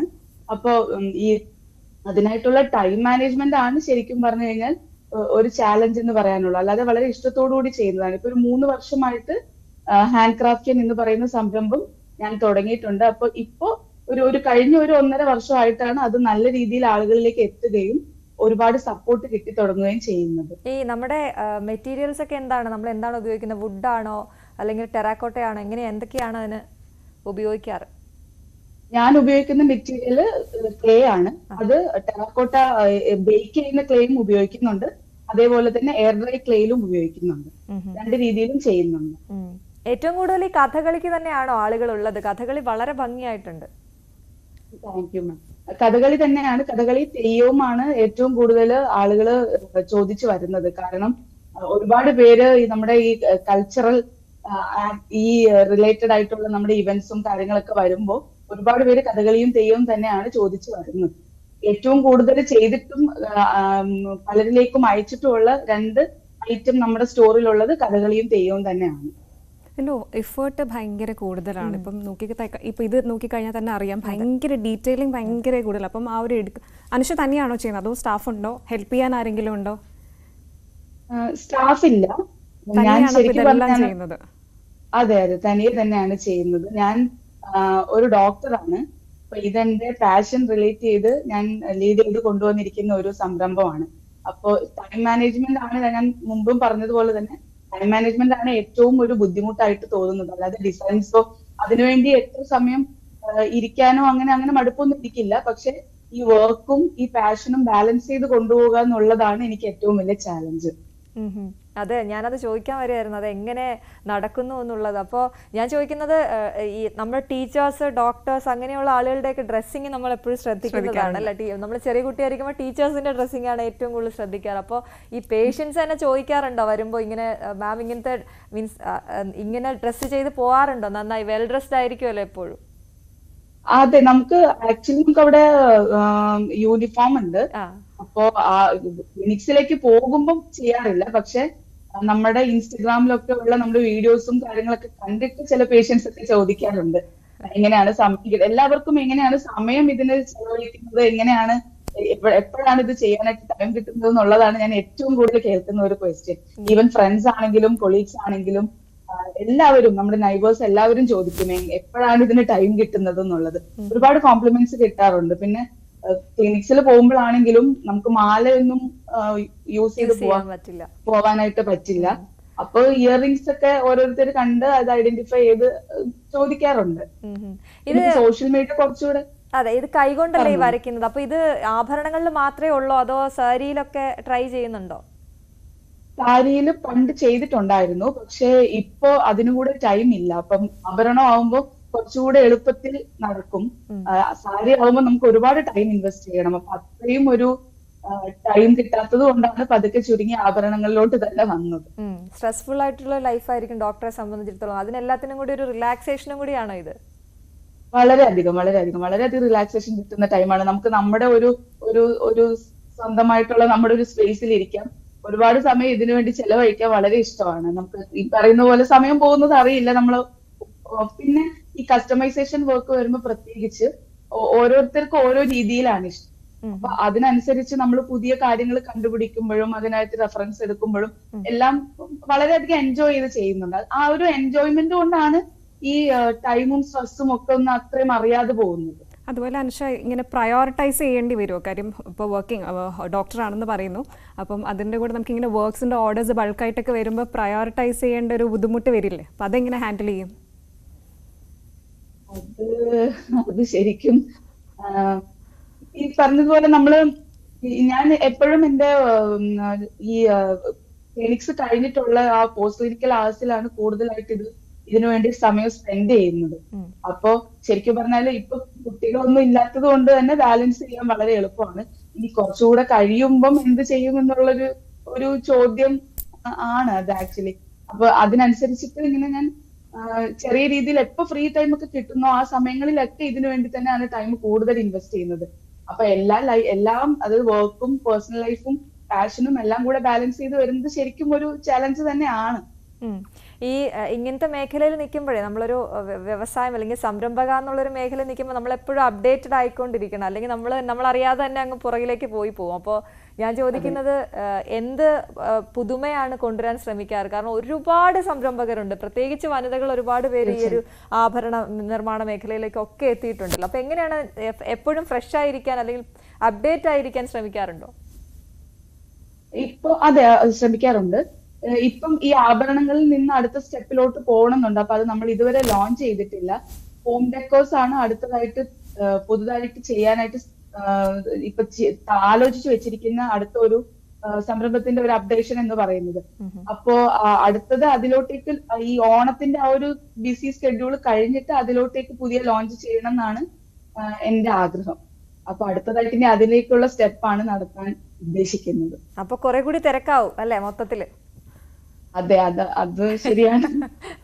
വീട്ടില് തന്നെയാണോ ഇതിനു വേണ്ടി ഒരു പ്രത്യേക റൂമൊക്കെ സെറ്റ് ചെയ്തിട്ടുണ്ടോ? നമ്മുടെ മാത്രമായിട്ടുള്ള സമയം, സ്ഥലം? അതെ, വീട്ടില് തന്നെയാണ് സെറ്റ് ചെയ്തിരിക്കുന്നത്. നമുക്കൊരു സ്റ്റുഡിയോ സെറ്റ് എടുത്ത് മാറണമെന്നുണ്ട്. കാരണം ഈ ഓർഡേഴ്സ് കൂടുന്നതിനനുസരിച്ച് വീട്ടിൽ നിന്ന് തന്നെ അത് നമുക്ക് കുറച്ച് ബുദ്ധിമുട്ടാണ്. അപ്പൊ ഒരു ചെറിയ സ്റ്റുഡിയോ സെറ്റ് ചെയ്യണമെന്നുണ്ട്. അപ്പൊ അതൊക്കെ അതിന്റെ ഒരു പ്ലാനിങ്ങിലാണ് ഇപ്പൊ ആക്ച്വലി. ഈ ഓണത്തിന്റെ ഓർഡേഴ്സ് ഒക്കെ എങ്ങനെ ഉണ്ടായിരുന്നു? തള്ളിക്കയറ്റമാണോ ആളുകളുടെ? ഓണത്തിന് അത്യാവശ്യം നല്ല റെസ്പോൺസ് ഉണ്ട്. പിന്നെ മാത്രമല്ല ഇപ്പൊ ഓണത്തിനോട് അടുപ്പിച്ച് ഒരുപാട് എക്സിബിഷൻസിന് പോകാറുണ്ട്. അപ്പൊ അങ്ങനെയൊക്കെയാണ് കൂടുതൽ ആളുകളിലേക്ക് എത്തുന്നതും പുതിയ പുതിയ കസ്റ്റമേഴ്സിനെ കിട്ടുന്നതും. അത് അവരിൽ നിന്ന് കൂടുതലും എന്റെ ഒരു പ്രോഡക്റ്റ് കൂടുതലും മൗത്ത് പബ്ലിസിറ്റി നിന്നാണ് എനിക്ക് ഒരുപാട് ഓർഡേഴ്സ് വന്നിരിക്കുന്നത്. അപ്പോ ഓണത്തിന്റെ ശരിക്കും പറഞ്ഞാൽ ഇപ്പൊ ഓണത്തിന്റെ നല്ല ഒരു തിരക്കുള്ള സമയത്തിലാണ് നിൽക്കുന്നത്. ആ സമയത്ത് നമ്മൾ ഒരുപാട് സമയം ഇവിടെ പിടിച്ചിരിക്കുന്നത് ശരിയല്ല, ഞങ്ങൾക്ക് അറിയാം. പക്ഷെ വലിയ സന്തോഷമുണ്ട്. കൃഷ്ണേന്ദു എന്തെങ്കിലും പറയാനുണ്ടോ? എന്താണ്, എനിക്കെപ്പോഴും ഒരു സല്യൂട്ട് മാത്രമേ കൊടുക്കാനുള്ളൂ. ഇത്രയും കാര്യങ്ങൾ കേട്ടപ്പോൾ, അതായത് ഇതിങ്ങനെ മാനേജ് ചെയ്ത് പോകുന്ന കാര്യങ്ങൾ കേട്ടപ്പോഴത്തേക്ക് ഒരു സല്യൂട്ട് മാത്രം പറയുന്നവർക്കല്ലേ, സമയം ഒന്നിനും തികയുന്നില്ല എന്നൊക്കെ പറയുന്നവർക്ക് ഒരു മാതൃകയാണ്, അല്ലെങ്കിൽ അവർക്ക് കണ്ടുപഠിക്കാവുന്ന കാര്യമാണ്. എന്തായാലും ഡോക്ടർ, എനിവേ ഞങ്ങൾ എല്ലാവിധ ആശംസകളും നേരുകയാണ്. നേരത്തെ happy Onam. Very happy Onam. ഫാമിലിക്കും ഞങ്ങളുടെ ഓണാശംസകൾ അറിയിക്കും. നന്നായി പോട്ടെ രണ്ടും. വളരെ സന്തോഷം. ന്യൂസ് 18ന്റെ എല്ലാ വ്യൂവേഴ്സിനും എന്റെ വകയും ഒരു അഡ്വാൻസ് ഓണം വിഷസ് അറിയിക്കുന്നു. Thank you so much. Thank you. Okay, അപ്പൊ അനുഷ അങ്ങനെ തിരക്കുകളുമായിട്ട് അങ്ങനെ പോവുകയാണ്. നമുക്കിനി അടുത്ത ഓണം വാർത്തയിലേക്ക് പോകുമ്പോൾ, ഓണക്കാലം കഴിഞ്ഞുള്ള ക്ഷേത്രോത്സവ ആഘോഷങ്ങൾക്ക് ഫ്ലോട്ടുകൾ നിർമ്മിച്ച് നൽകാനുള്ള തിരക്കിലാണ് ശിവജി എന്ന കലാകാരൻ. കൊല്ലം പെരിനാട് സ്വദേശി ശിവജി വർഷങ്ങളായി പുരാണ കഥാ സന്ദർഭങ്ങളെ ആധാരമാക്കിയാണ് ഫ്ലോട്ടുകൾ നിർമ്മിച്ചു നൽകുന്നത്. നിർമ്മാണം മുതൽ ഇലക്ട്രിക്കലും സൗണ്ട് മിക്സിംഗും എല്ലാം ശിവജിയാണ് ചെയ്യുന്നത്. സഹായത്തിനായി കുറച്ച് പണിക്കാരുമുണ്ട്. കൊട്ടാരക്കരയിൽ നിന്നും എസ് വിനീഷിന്റെ റിപ്പോർട്ട് കാണാം. ഉത്സവാഘോഷങ്ങൾക്ക് മിഴിവേകുന്നതാണ് നിശ്ചല ദൃശ്യങ്ങൾ. ഫ്ലോട്ട് നിർമ്മാണം എന്ന് പറഞ്ഞാൽ അത് വലിയൊരു കഴിവ് തന്നെയാണ്. കൊല്ലം പെരിനാട് സ്വദേശിയായ ശിവജി എന്നൊരു കലാകാരനെയാണ് നമ്മൾ പരിചയപ്പെടുത്താൻ പോകുന്നത്. എങ്ങനെയാണ് ഇത് ചെയ്യുന്നത്? ഇത് വെച്ച് കഴിഞ്ഞാൽ നമ്മൾ ആദ്യം ക്ലേക്കകത്ത് ചെയ്ത് പിന്നെ അത് മോൾഡ് എടുത്ത് അതിൻ്റെ കോപ്പി എടുക്കുക. എന്നിട്ട് ഇതുമായിട്ട് പറയുമ്പോൾ അത് അറിയുന്നവർക്ക് മനസ്സിലാവും. എന്ന് വെച്ച് കഴിഞ്ഞാൽ വർഷങ്ങളായിട്ട് എന്ന് വെച്ച് കഴിഞ്ഞാൽ ഇപ്പം പക്ഷേ 36 വർഷത്തിന് മുമ്പ് ഫൈബറൊന്നുമില്ല. അന്ന് പൾപ്പ് പ്ലാസ്റ്റർ, അത് കഴിഞ്ഞ് ഉള്ള മീഡിയ. ഇപ്പം എന്ന് വെച്ച് കഴിഞ്ഞാൽ ഇപ്പം എന്ന് വെച്ചാൽ ഒരു 10-20 വർഷമായിട്ട് ഫൈബറാണ്. ഇതാകുമ്പോൾ നമുക്ക് വെയിറ്റ്ലെസ്സാണ്, നമുക്ക് എന്ത് വേണമെങ്കിലും ചെയ്യാം. ഇപ്പോൾ ഹൈഡ്രോളിക് ഇരുന്നിട്ട് എണീക്കുന്ന എന്ത് വേണമെങ്കിലും ചെയ്യാവും. പക്ഷെ അന്ന് അതൊക്കത്തില്ല. എന്ന് വെച്ച് കഴിഞ്ഞാൽ മറ്റേന്ന് വെച്ചാൽ ഭയങ്കര വെയിറ്റ് ആയിരിക്കും. പ്ലാസ്റ്റർ, പൾപ്പ്, അതാകുമ്പോൾ പൾപ്പെന്ന് പറഞ്ഞു കഴിഞ്ഞാൽ ഇപ്പോൾ ഒരു സാധനം ചെയ്ത് കഴിഞ്ഞാൽ അത് എണീക്കുന്ന സമയത്ത് പൊട്ടിപ്പോവും. അപ്പോൾ അന്ന് അതൊക്കത്തില്ല. പക്ഷേ ഇതിനകത്ത് എന്തും കാണിക്കാൻ വെക്കും. ഇപ്പോൾ എന്ന് വെച്ച് കഴിഞ്ഞാൽ ഇപ്പോൾ ടെക്നിക്കലായിട്ട് നോക്കുമ്പം ഇത് തന്നെ നല്ലതെന്ന് വെച്ച് കഴിഞ്ഞാൽ അത്രയും ഹൈ ആയിട്ട് കാണിക്കാൻ വെക്കും. ഇപ്പോൾ എന്ത് രൂപം വേണം ചെയ്യാൻ വെക്കും. പിന്നെ ഉറപ്പായിട്ട് ചെയ്യാൻ വെക്കും. ലൈറ്റൊക്കെ വെച്ചാൽ നമ്മൾ കണ്ണിൽ ലൈറ്റ്, വായിക്കകത്ത് ലൈറ്റ്. ഇപ്പം ശിവൻ്റെ ഇങ്ങനെയൊക്കെ രാത്രി കാണിക്കുമ്പോൾ വെച്ചാൽ കണ്ണിനകത്ത് ലൈറ്റ് വരും. അപ്പോൾ വർക്ക് അത്ര എഫക്റ്റ് ആയിരിക്കും. ശരിക്കും ഒരു ഫ്ലോട്ട് പൂർത്തീകരണത്തിലേക്ക് എത്തുമ്പോൾ എത്ര നാൾ വേണ്ടി? അങ്ങനെ പറയാൻ ഒക്കത്തില്ല. അതിപ്പോൾ നമ്മളിപ്പോൾ ഒരു 3 വർക്ക് എടുത്തു കഴിഞ്ഞാൽ ശരിക്കും പറഞ്ഞാൽ കൊച്ചു വർക്കാതെ 1 മാസം കൊണ്ട് ചെയ്യാതെ. പിന്നെ ഇതിൻ്റെ മൂവ്മെൻറ്റിനാണ് സമയം പോകുന്നത് മൊത്തം. എന്ന് വെച്ച് കഴിഞ്ഞാൽ കൈ ചലിച്ച് ചലനം വരുമ്പോഴേ അതിന് സമയം വേണ്ടി വരും. നേരെ വെച്ച് ഇതൊക്കെ ഇരിക്കുന്ന വെച്ച് കഴിഞ്ഞാൽ വലിയ ചലനമില്ല. അതുകൊണ്ട് നമുക്ക് ഇതിനകത്ത് പെട്ടെന്ന് തീർക്കാൻ വെക്കും. എണീറ്റിട്ട് ഇങ്ങനെ കൊല്ലുക, അല്ലെങ്കിൽ വെട്ടുക, കുത്തുക, തല കട്ട് ചെയ്യുക, ഇങ്ങനെയൊക്കെ വരുമ്പോൾ ഒരുപാട് സമയം പോകേണ്ടി വരും. ഇതിൽ സൗണ്ട് എഫക്റ്റ് നമ്മൾ തന്നെയാണോ? ഞാൻ തന്നെ ചെയ്യുന്നത്. നമ്മളെന്ന് വെച്ച് കഴിഞ്ഞാൽ ഒരു പ്രതിമ ചെയ്യുമ്പോൾ നമ്മൾ സാഹചര്യത്തിനനുസരിച്ച് അതിൻ്റെ സൗണ്ട് കൊടുത്തിരിക്കും. നമ്മളതും പഠിക്കണം. കമ്പ്യൂട്ടർ അങ്ങനെ ഞാൻ ഒരു കമ്പ്യൂട്ടർ കൊടുത്തി അങ്ങനെ എന്നുവെച്ചാൽ വർഷങ്ങൾക്കായിട്ട് നമ്മൾ ചെയ്യുമ്പോൾ എന്ന് വെച്ചാൽ നമ്മളൊരു സ്റ്റുഡിയോ കൊണ്ടെടുത്ത് കഴിഞ്ഞാൽ നമ്മൾ പറയുന്നത് എനിക്ക് ചെയ്ത് തരത്തില്ല. അപ്പോൾ എന്ന് വെച്ച് കഴിഞ്ഞാൽ നമ്മളൊരു ഇത്ര സെക്കൻഡ് കൊണ്ട് ശിവ എണീറ്റിട്ട് ഒരു സീൻ കാണിക്കുമ്പോൾ വെച്ചാൽ അതുപോലെ ചെയ്യണമെങ്കിൽ നമ്മൾ തന്നെ അവിടെ കഷ്ടപ്പെടണം. സൗണ്ട് സിസ്റ്റം എന്ന് വെച്ചാൽ കമ്പ്യൂട്ടർ പഠിക്കണം, എല്ലാം പഠിച്ച് കേൾക്കും. പ്ലംബിങ് ഉൾപ്പെടെ എന്ന് വെച്ചാൽ സകല പണിയും ചെയ്യാൻ ആൾക്കാരുണ്ടോ കൂടെ? ഇല്ല, നമുക്കിതെല്ലാം അറിയാം. സ്വന്തമായിട്ട് ചെയ്യാം. പിന്നെ വർക്ക് വിടുമ്പോൾ നമ്മൾ ആളിനെ വെച്ച് കേൾക്കത്തുള്ളൂ. മനസ്സിലായി. വർക്ക് വിടുമ്പോൾ വെച്ച് കഴിഞ്ഞാൽ ചിലപ്പോൾ നമുക്ക്, പക്ഷേ എങ്കിൽ പോലും കമ്പ്യൂട്ടർ വർക്ക് നമ്മളെ ചെയ്യത്തുള്ളൂ. അതിൻ്റെ സൗണ്ട് കാര്യങ്ങൾ എന്നുവെച്ചാൽ എഫക്റ്റുകൾ എന്ന് വെച്ച് കഴിഞ്ഞാൽ ശിവ എണീക്കുന്ന സമയത്ത് ഒരു മിനിറ്റ് കൊണ്ട് എണീറ്റ് കഴിഞ്ഞിട്ട് ഇങ്ങനെ ശൂലം വെച്ച് കുത്താം. ഈ സമയത്ത് നമ്മൾ ചെയ്യുന്ന സാധനമാകുമ്പോൾ നമുക്ക് ഈ ഒരു എഫക്റ്റ് കൊടുക്കാം. പക്ഷേ നമ്മൾ സ്റ്റുഡിയോ കൊടുത്തു കഴിഞ്ഞാൽ അതിന് വ്യത്യാസം വരും. നമ്മൾ കൊണ്ടുകൊടുത്തിട്ട് അത് അത്ര കുറയ്ക്കാൻ പറഞ്ഞാൽ അവർക്ക് ദേഷ്യം കയറി വരും. അപ്പോൾ പിന്നെ അത് നമുക്ക് അതും പഠിക്കേണ്ടി വരിക. അപ്പോൾ പരിമിതമായ സ്ഥലത്താണ് നമ്മൾ ഈ കാണുന്ന അതിശയകരമായ ഫ്ലോട്ടുകൾ ഇവിടെ നിന്നും പിറവിയെടുക്കുന്നത്. ഒരുപാട് ജീവനക്കാരെല്ലാം തന്നെയുണ്ട്. ഇവിടെ ഒരു ജീവനക്കാരിൽ നിന്ന് ജോലി ചെയ്യുന്നത് നമുക്ക് കാണാൻ കഴിയും അല്ലേ? പേരെങ്ങനെ? വിനോദ്. ഒളിച്ചിരുന്ന് ഇവിടെ ജോലി ചെയ്യാണ് കേട്ടോ വിനോദ്. വിനോദ്, എങ്ങനെയൊക്കെയാണ് ഇത് ചെയ്യുന്നത്? ശരിക്കും ഇതെന്താ ചെയ്തുകൊണ്ടിരിക്കുന്നത്? ഞാനിപ്പോൾ ക്ലോത്ത് വെച്ചുകൊണ്ടിരിക്കുന്നു. ഫൈബർ എടുത്ത് ക്ലോത്ത് വെച്ചോണ്ടിരിക്കുന്നത്. ഇത് അവസാനത്തെ മിനിക്കോണി? നല്ല അവസാനത്തെ മിനിക്കോണി. ക്ലോത്ത് ചെയ്യുന്ന അവസാനം അല്ലേ? അവസാനമാണ്. ഇതേത് ക്ലോത്താണ് ശരിക്കും പറഞ്ഞത്? എങ്ങനെയാണ് ഇത്? ബനിയൻ ക്ലോത്ത്. 10 വർഷമായി വിനോദ് ഈ ഫീൽഡിൽ ജോലി ചെയ്യുന്നുണ്ട്. ശിവജി എന്ന കലാകാരനോടൊപ്പമാണ് വിനോദ് ജോലി ചെയ്യുന്നത്. അദ്ദേഹത്തിൻ്റെ കുടുംബവും വലിയ സപ്പോർട്ടായിട്ട് തന്നെ കൂടെയുണ്ട്. S Vineesh, news 18 Kottarakkara.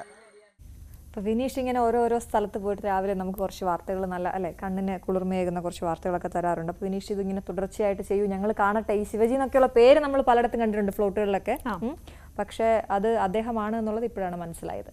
മറ്റൊരു വാർത്തയിലേക്ക് പോകുമ്പോൾ ബട്ടർഫ്ലൈ പ്ലാന്റ് നട്ടു വളർത്തിയതോടെ പൂമ്പാറ്റകളെ കൊണ്ട് നിറഞ്ഞ ഒരു നഴ്സറി ഉണ്ട്. മലപ്പുറം കുറ്റിപ്പുറത്താണ് ഈ നഴ്സറി. പൂമ്പാറ്റകളെ ആകർഷിക്കുന്ന തരത്തിലുള്ള ചെടികളാണ് ഇവിടെ നട്ടുപിടിപ്പിച്ചിട്ടുള്ളത്. മൂടാൽ സ്വദേശിയായ ജൈവ കർഷകൻ ജാഫർ ബാബുവിന്റെ നഴ്സറിയാണിത്. ഇവിടെ എത്തിയാൽ നിറയെ പൂമ്പാറ്റകളെ കാണാം. പൂമ്പാറ്റകളെ ആകർഷിക്കുന്ന ചെടികളാണ് ഇവിടെ വളർത്തുന്നതിലേറെയും. കിലുക്കിച്ചെടി, കിലുക്കാംപെട്ടി, ബട്ടർഫ്ലൈ പ്ലാന്റ് എന്നൊക്കെ അറിയപ്പെടുന്ന ഈ ചെടിയുടെ ശാസ്ത്രീയ നാമം ക്ലോട്ടലേറിയ റെറ്റൂസ എന്നാണ്. ഭംഗിയുള്ള ഇലകളും മഞ്ഞ പൂക്കളുമുള്ള വിദേശി ഇനമാണ് ഈ ചെടി. നിറയെ പൂമ്പാറ്റ ഉണ്ടാവും. എല്ലാ സമയത്തും ഉണ്ടാവും. വെയിലുള്ള സമയത്ത് ഉണ്ടാവില്ല, അല്ലാത്ത സമയത്ത് രാവിലെയും കുറച്ചുകൂടി കഴിഞ്ഞാലൊക്കെ നിറയെ പൂമ്പാറ്റ. എത്രമാത്രം എന്ന് പറഞ്ഞാൽ 100 കണക്കിന് പൂമ്പാറ്റകൾ വരുന്നുണ്ട്. ഇത് തിന്നിട്ടാണ് നശിപ്പിക്കുകയാണ് സാധാരണ. പക്ഷെ നമ്മൾ ഈ പൂമ്പാറ്റ വരാൻ വേണ്ടി, പൂമ്പാറ്റ വന്നു കഴിഞ്ഞാൽ കൃഷിത്തോട്ടത്തിലൊക്കെ ഈ പരാഗണം നടക്കാനും അതിനൊക്കെ പറ്റുന്നതാണ്. പക്ഷെ നമുക്ക് ഇഷ്ടംമാരുണ്ടാവും. പല സൈസിലുള്ള പൂമ്പാറ്റ, നമ്മളൊന്നും കാണാത്ത സൈസ് പൂമ്പാറ്റകളാണ് വരുന്നത്. പുതുമയുള്ളതും വ്യത്യസ്തവുമായ ചെടികളും വൃക്ഷങ്ങളും പരീക്ഷിച്ച് വിജയിച്ച ജാഫർ ബാബു തന്റെ നഴ്സറിയിലെ പുതിയ താരമായാണ് ഈ കിലുകിലുക്കിയെ കാണുന്നത്. ഇതിന്റെ തൈകൾക്കും ആവശ്യക്കാരേറെയാണ്. ന്യൂസ് 18 തിരൂർ. നമുക്കിനി നാരങ്ങ കൃഷി കാണാം. നാരങ്ങ കൃഷിയിൽ 100 മേനി വിജയം കൊയ്യുകയാണ് പ്രവാസി കർഷകൻ. കൊല്ലം പുനലൂർ കോട്ടവട്ടം സ്വദേശി രാജൻ മാത്യു ആണ് വ്യത്യസ്തമായ കൃഷിരീതി പിന്തുടരുന്നത്. വിളക്കോട് ഗ്രാമപഞ്ചായത്തിലെ മികച്ച കർഷകനായി തിരഞ്ഞെടുത്ത രാജൻ മാത്യു കഴിഞ്ഞ 5 വർഷമായി നാരങ്ങ കൃഷിയിൽ സജീവമാണ്. കോവിഡ് കാലത്ത് ഒരു നാരങ്ങ 50 രൂപ കൊടുത്ത് വാങ്ങേണ്ട സാഹചര്യത്തിൽ നിന്നുമാണ് നാരങ്ങ കൃഷി എന്ന ആശയം ഉദിക്കുന്നത്. അത് പൂർണ്ണ വിജയം ഇന്ന് രാജൻ മാത്യുവിന്റെ കൃഷിയിടത്തിൽ. വിഷരഹിത നാരങ്ങ, യഥേഷ്ടം നാരങ്ങ. ഓണവിപണി ലക്ഷ്യമിട്ട് നിരവധി കൃഷികൾ നമ്മൾ കണ്ടിട്ടുണ്ട്. എന്നാൽ അതിൽ നിന്നെല്ലാം തികച്ചും വ്യത്യസ്തമായ ഒരു കൃഷിരീതിയാണ് നമ്മളിന്ന് പരിചയപ്പെടാൻ പോകുന്നത്. ചെറുനാരങ്ങ കൃഷിയാണ് വിജയകരമായി ഇവിടെ പൂർത്തിയാക്കിയിരിക്കുന്നത്. കോട്ടവട്ടം എന്ന പറഞ്ഞ സ്ഥലത്ത് ഒരു പ്രവാസിയായ കർഷകനാണ് വിജയകരമായ രീതിയിൽ ഈ കൃഷി വിജയിപ്പിച്ചിരിക്കുന്നത്. സാധാരണ ആരും ചെയ്യാൻ ധൈര്യപ്പെടാത്ത ഒരു കൃഷിരീതിയാണ് നമ്മൾ നാരങ്ങ കൃഷി. എങ്ങനെയാണ് ഈ ചെറുനാരങ്ങ കൃഷിയിലേക്ക് ശ്രദ്ധ വന്നത്?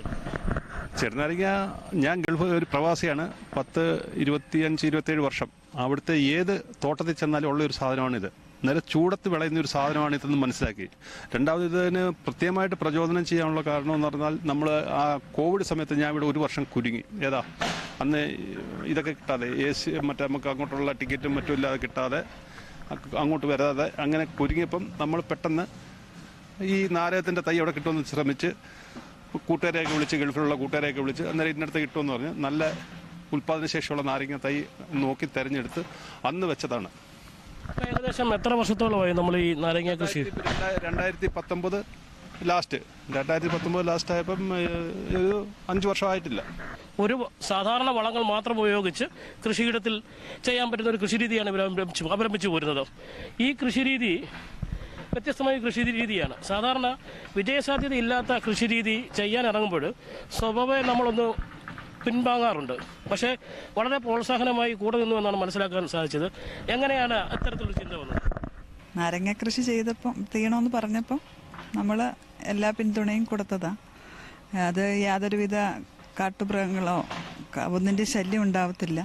അതുകൊണ്ട് ഇതിനകത്തോട്ട് തിരിയാൻ പ്രചോദനമായി.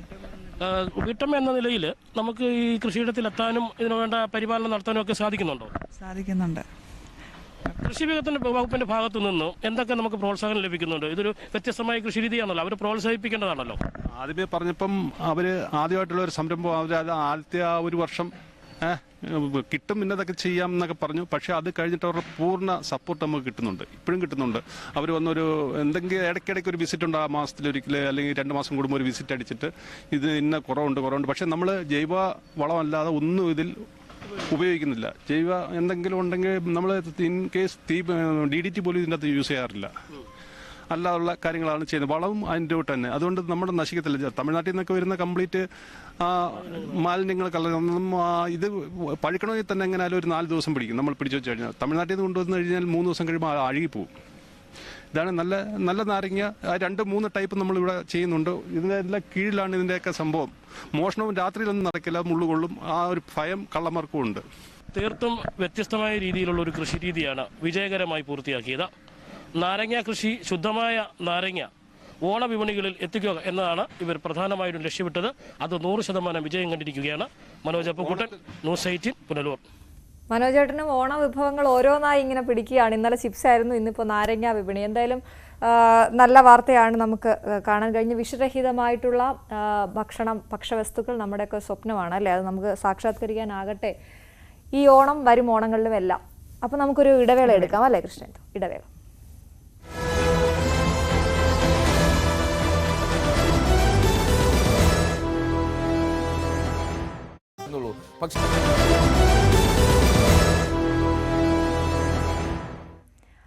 മോർണിംഗ് വൈബ്സ് തുടരുകയാണ്. പ്രേക്ഷകർ ഞങ്ങൾക്കൊപ്പം തുടരുന്നെന്നും വിശ്വസിക്കുന്നു. അപ്പോൾ നമ്മൾ ഇന്റർനാഷണൽ വാർത്തകൾ ശേഖരിക്കാനായിട്ട് കൃഷ്ണേന്ദു ന്യൂസ് ഡെസ്കിലേക്ക് പോയി. ദേശീയ വാർത്തകളുടെ സമയമാണ്. ഇനി നമുക്ക് ദേശീയ വാർത്തകളുമായി സുവി വിശ്വനാഥൻ ചെയ്യുകയാണ്. Suvi, very good morning. Very good morning. Advance happy Onam കൂടി.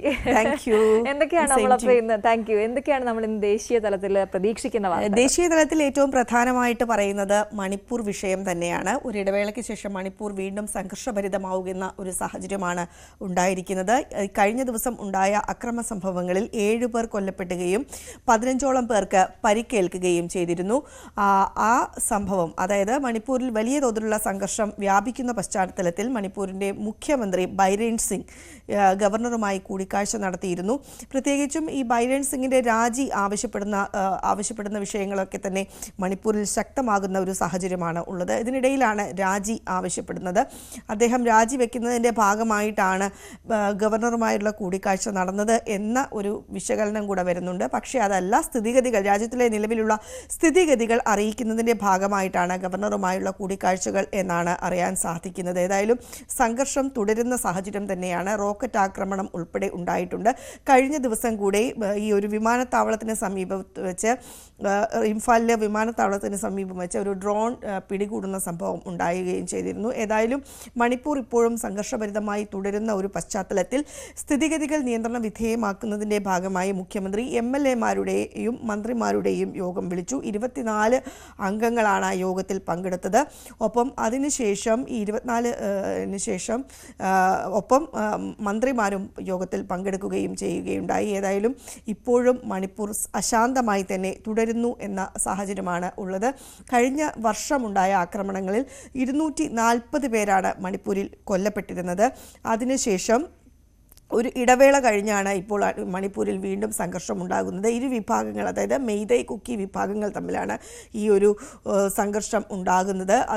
അത് നിയന്ത്രിക്കാനുള്ള ഇടപെടലുകൾ ശക്തമാക്കുന്നുണ്ട് സർക്കാരെങ്കിലും അതിനുള്ള സാഹചര്യം ഇല്ല എന്നാണ് പറയുന്നത്. മുഖ്യമന്ത്രിയുടെ രാജി ആവശ്യപ്പെടുന്നുണ്ട് എങ്കിൽ കൂടിയും BJP പറയുന്നത് മുഖ്യമന്ത്രി രാജിവെക്കേണ്ട സാഹചര്യം ഇല്ല എന്ന് തന്നെയാണ്. അതുകൊണ്ട് തന്നെ ബൈരൻ സിംഗ് തുടരും എന്നുള്ള ഒരു സാഹചര്യമാണ് നിലവിൽ ഉള്ളത്. ഏതായാലും ഇതാണ് ദേശീയ വാർത്തയിൽ ഏറ്റവും പ്രധാനം. ഒപ്പം തന്നെ ലോക്സഭയിലെ പ്രതിപക്ഷ നേതാവായ രാഹുൽ ഗാന്ധി അമേരിക്കയിലേക്ക് പോയിരിക്കുകയാണ്. 3 ദിവസത്തെ സന്ദർശനത്തിനാണ് അദ്ദേഹം അമേരിക്കയിൽ എത്തിയിരിക്കുന്നത്.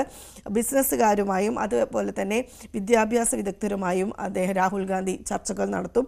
ഡാലസിലും അതുപോലെ തന്നെ വാഷിംഗ്ടൺ DC-യിലുമാണ് രാഹുൽ ഗാന്ധി എത്തുകയും പ്രസംഗിക്കുകയും ചെയ്യുക. ഏതായാലും സെപ്റ്റംബർ മാസത്തിൽ പ്രധാനമന്ത്രി നരേന്ദ്രമോദിയും ഡാലസിലെ ഈ UN അസംബ്ലിയിൽ പങ്കെടുക്കാൻ വേണ്ടി എത്തുന്നുണ്ട്. ന്യൂയോർക്കിലേക്കാണ് പ്രധാനമന്ത്രി എത്തുന്നത്. അതിനു മുന്നോടിയായിട്ടാണ് ഇപ്പോൾ ഈ രാഹുൽ ഗാന്ധി അമേരിക്കയിൽ സന്ദർശനം തുടരുന്നത്. അപ്പൊ ഇതൊക്കെയാണ് സുധിക്ക് ശബ്ദം വല്ലാതിരിക്കുന്ന ചുമയാണ്.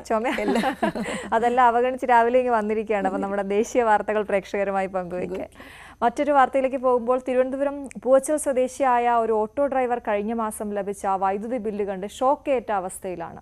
ഇടിമിന്നലേറ്റ് എർത്ത് വയറിലൂടെ വൈദ്യുതി മണ്ണിലേക്ക് പ്രവഹിച്ചതിന് ബില്ലടയ്ക്കേണ്ട ഗതികേടിലാണ് ഈ ഹതഭാഗ്യൻ. 650 സ്ക്വയർ ഫീറ്റ് മാത്രമുള്ള വീടിന്റെ ഉടമയായ ഓട്ടോ ഡ്രൈവർക്ക് 7500 രൂപയിലധികമാണ് കഴിഞ്ഞ തവണത്തെ വൈദ്യുതി ബില്ല്. എത്രയും പെട്ടെന്ന് പണം അടച്ചില്ലെങ്കിൽ വൈദ്യുതി വിച്ഛേദിക്കുമെന്ന നിലപാടിലാണ് KSEB. ഇത് ഓട്ടോറിക്ഷ തൊഴിലാളിയായ സേവ്യർ. ഇദ്ദേഹം വരുന്നത് ഉറിയകോട് എന്ന സ്ഥലത്ത് നിന്നാണ്. ഞാൻ തിരുവനന്തപുരത്തെ സെക്രട്ടേറിയറ്റിന്റെ മുമ്പിൽ വെച്ചാണ് ഇദ്ദേഹത്തെ കാണുന്നത്. അദ്ദേഹം എന്നോട് പറഞ്ഞ ഒരു ആശങ്ക, അത് കേരളത്തിലെ മുഴുവൻ സാധാരണക്കാരായ ആളുകളെയും ബാധിക്കുന്ന ഒരു ആശങ്കയാണ്. അതുകൊണ്ടാണ് ഞങ്ങളത് പ്രേക്ഷകർക്ക് മുമ്പിലേക്ക് എത്തിക്കുന്നത്. ഇത് ഇദ്ദേഹത്തിന് കഴിഞ്ഞ മാസം KSEBിയിൽ നിന്ന് ലഭിച്ച വൈദ്യുതി ബില്ലാണ്. 650 സ്ക്വയർ ഫീറ്റ് മാത്രം ഉള്ള ഒരു വീട്ടിൽ വന്നിരിക്കുന്ന വൈദ്യുതി ബില്ലാണ് 7779 രൂപ. ഈ ഓട്ടോ ഓടിച്ചാണ് ഇദ്ദേഹം നിത്യച്ചെലവിനുള്ള വക കണ്ടെത്തുന്നത്. ആ മനുഷ്യനോട് തൻ്റേതല്ലാത്ത കാരണത്താൽ വൈദ്യുതി ബോർഡിന് സംഭവിച്ച ഒരു പിഴവിന് 7769 രൂപ വൈദ്യുതി നിരക്കായി അടിയന്തരമായി നൽകണം, അല്ലെങ്കിൽ വൈദ്യുതി കണക്ഷൻ വിച്ഛേദിക്കുമെന്ന മുന്നറിയിപ്പ് കൂടി കൊടുത്തിരിക്കുകയാണ്. ഇനി എന്താണ് കാരണമെന്ന് അദ്ദേഹത്തോട് തന്നെ ചോദിക്കുക. എന്താണ് ഇങ്ങനെ ഒരു ഇത്രയും ബില്ല് കിട്ടാനുണ്ടായ കാരണം എന്താണ്? അന്ന് ഒരാഴ്ചക്ക് മുമ്പ് 3 മാർച്ചിക്ക് മുമ്പ് അവിടെ ശക്തമായ ഇടിമിന്നലുണ്ടായിരുന്നു. ആ സമയത്ത് ഇതിന്റെ DP കത്തി അതിന്റെ ഷോർട്ട് സർക്യൂട്ട് എർത്ത് ഒരു ഭൂമിയിലേക്ക് പോയതായിട്ടാണ് എന്നോട് പറഞ്ഞത്. ഈ സമയത്തും ഇത് കത്തി ഭൂമിയിലേക്ക് പോകുന്ന സമയത്ത് എന്റെ വീട്ടിൽ കറണ്ട് ഉണ്ടായിരുന്നു. അക്കാരണത്തിൽ ഞാൻ ഇതിനെക്കുറിച്ച് ശ്രദ്ധിക്കാനോ മറ്റു കാര്യമൊക്കെ പോകുന്നില്ല. മീറ്റർ റീഡിംഗ് എടുക്കാവുന്ന ആളാണ് നിങ്ങൾ ബോർഡിൽ നിന്ന് ഇതുപോലെ കത്തിയിരിക്കുന്നത് കാണുന്നതും ഭൂമിക്കടിയിലൂടെ വൈദ്യുതി പ്രവഹിക്കുന്നത്. അതായത് കറണ്ട് വീട്ടിലെ ഒരു ഉപകരണത്തിലോട്ട് വരുന്ന പോലെ ഭൂമിക്കടിയിലേക്ക് പോയിക്കൊണ്ടിരുന്നത് എന്റെ ചെവരിലാണ്. എന്നിട്ട് അവിടെ വന്ന് പ്രശാന്ത് സാർ എന്നുള്ള സാർ വന്ന് പറഞ്ഞ് നിങ്ങളുടെ ഇലക്ട്രിക് ഉപകരണങ്ങളുടെ കംപ്ലൈന്റ് ആണ്, എന്റെ വയറിങ്ങിന് എന്തെങ്കിലും ഒരു കംപ്ലൈന്റ് എന്റെ വീട്ടിനകത്ത് എന്റെ ചെവിൽ കൂടെയാണ് എടുത്ത് ബാധിച്ചിട്ടുണ്ടെങ്കിലും ഞാൻ കൃത്യമായിട്ടും ബിൽ പേയ്മെന്റ് ചെയ്യാൻ. ഇത് രണ്ടും കൂടെ ഇത് ഒന്നും അല്ലാത്ത രീതിയിൽ ഭൂമിക്കടിയിലേക്ക് എടുത്തു പോകുന്നതിന് ഞാൻ എന്ത് പിടിച്ചെന്നുള്ളത് എനിക്കറിയില്ല. അതിന് ഉത്തരം എക്സിക്യൂട്ടീവ് ഓഫീസർ അടുത്തെന്ന് പറഞ്ഞപ്പോഴത്തേക്കും പറയുന്നു നിങ്ങൾ ബില്ല് അടയ്ക്കുക, ബാക്കി കാര്യം ഈ ബില്ല് 800 രൂപ നിങ്ങൾ അടച്ചേ പറ്റൂ, ഇല്ലാത്ത ദിവസം ഡിസ്കണക്റ്റിംഗ് ആയിട്ട് അത് പോകും, അവർക്ക് ഇത് അടച്ചില്ലെങ്കിൽ അതിൻ്റെതായ പ്രശ്നം ഉണ്ടാവുമെന്ന് പറഞ്ഞു. അപ്പൊ ഈ വൈദ്യുതി ഇങ്ങനെ ഈ ഭൂമിക്കടിയിലേക്ക് പോകുന്ന കാര്യം നിങ്ങൾ എപ്പോഴാണ് അറിഞ്ഞത്? ഞാൻ അറിയുന്ന ഈ ഇലക്ട്രിക് ബില്ല് എടുക്കാൻ നാൾ വന്നതിന് ശേഷമാണ്. അങ്ങനെയാണ് പറഞ്ഞത്. അതുകൂടെ മീറ്റർ റീഡിംഗിൽ വന്നു കയറി പോയി. അങ്ങനെയാണ് ഈ വലിയ ബില്ല് വന്നത്. അപ്പൊ നിങ്ങൾ ഇത് അടയ്ക്കൂ? ഞാൻ അടയ്ക്കാൻ ഒരു നിവൃത്തിയില്ലാത്തതുകൊണ്ട് സാറേ ഞാൻ നേരെ തുമ്പിട്ട് ആരും കണ്ട് എങ്ങനെയൊന്ന് നീട്ടി കിട്ടിയെങ്കിലും ഞാൻ കുറച്ച് അടച്ചത്. ഒരു സാവകാശം കിട്ടിയില്ലെങ്കിൽ സാവകാശം കിട്ടി അടച്ചു. പക്ഷെ എനിക്ക് ഇപ്പോഴും ഒരു സംശയം, എന്റേതല്ലായ കാരണത്തിന് എന്തിനു വേണ്ടിയാണ് ഞാൻ ബില്ല് അടയ്ക്കുന്നത്? എന്റെ ഗാർഹിക ആവശ്യത്തിന് എടുത്തിട്ടുള്ള വൈദ്യുതിയാണെങ്കിൽ കൃത്യമായിട്ട് ഞാൻ അടയ്ക്കാൻ തയ്യാറാണ്. ഇല്ലാത്ത പക്ഷെ ഞാൻ ഭൂമി അവരുടെ എന്താണ് ഇതിൽ കംപ്ലൈന്റ് എന്തെങ്കിലും കണ്ടുപിടിക്കുക. ഇലക്ട്രിക് ഇത് ഒന്നീ ലൈറ്റനിങ് ഉണ്ടായിട്ടാണോ എന്ത് കാരണം പോലും ഒരു കാരണം പോലും പറയാൻ ബില്ല് അടയ്ക്കുന്നത് എനിക്ക് മനസ്സിലാകുന്നില്ല. നിങ്ങൾ എവിടെയാണ് താമസിക്കുന്നത്? ഞാൻ ഉറിയാക്കോട് പോയിച്ചാല് ഞാൻ ആലുംകുഴി ഉറിയാക്കോട് ആലുംകുഴി. ഓക്കെ, അവിടെയാണ് ഈ പ്രശ്നം ഉണ്ടായത്. അപ്പൊ നിങ്ങൾ ഇത് ആർക്കാണ് പരാതി? ഓംബുഡ്സ്മാനാണോ അതോ? ഞാൻ റെഗുലേറ്ററി കമ്മീഷന് കൊടുത്തിട്ടുണ്ട്. അപ്പൊ അവിടെ നിന്ന് അത് സാറും അദാലത്ത് കാര്യങ്ങളോട്ട് തിരക്കായതുകൊണ്ട് ആ കേസ് എടുക്കാൻ പറ്റുന്നില്ല. അങ്ങനെ അല്ല, അപ്പൊ എടുക്കാൻ പറ്റില്ല എന്ന് പറഞ്ഞില്ല, അവിടെ ആളില്ല.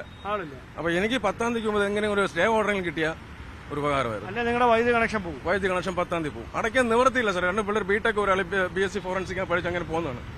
ഇതെല്ലാം വേറെ വരുമാന മാർഗ്ഗമില്ല. ഓക്കെ, എന്തായാലും ഈ വാർത്ത കാണുന്ന KSEB ഉദ്യോഗസ്ഥരോടാണ്, നിങ്ങൾക്ക് നഷ്ടം ഉണ്ടായിരിക്കാം, ആ നഷ്ടം നികത്തുന്നതിന് വേണ്ടി നിങ്ങൾക്ക് ഒരുപാട് പദ്ധതികൾ കാണും. പക്ഷേ ഇതുപോലെ സേവ്യറിനെ പോലുള്ള സാധാരണക്കാരുടെ വയറ്റത്തടിക്കുന്ന ഇത്തരമുള്ള നടപടികൾ അതൊന്ന് നിർത്തിവെക്കുന്നത് നല്ലതായിരിക്കും. കാരണം രണ്ടറ്റം കൂട്ടുമുട്ടിക്കാൻ പാടുപെടുന്ന സാധാരണക്കാരിൽ സാധാരണക്കാരനാണ് ഈ മനുഷ്യൻ.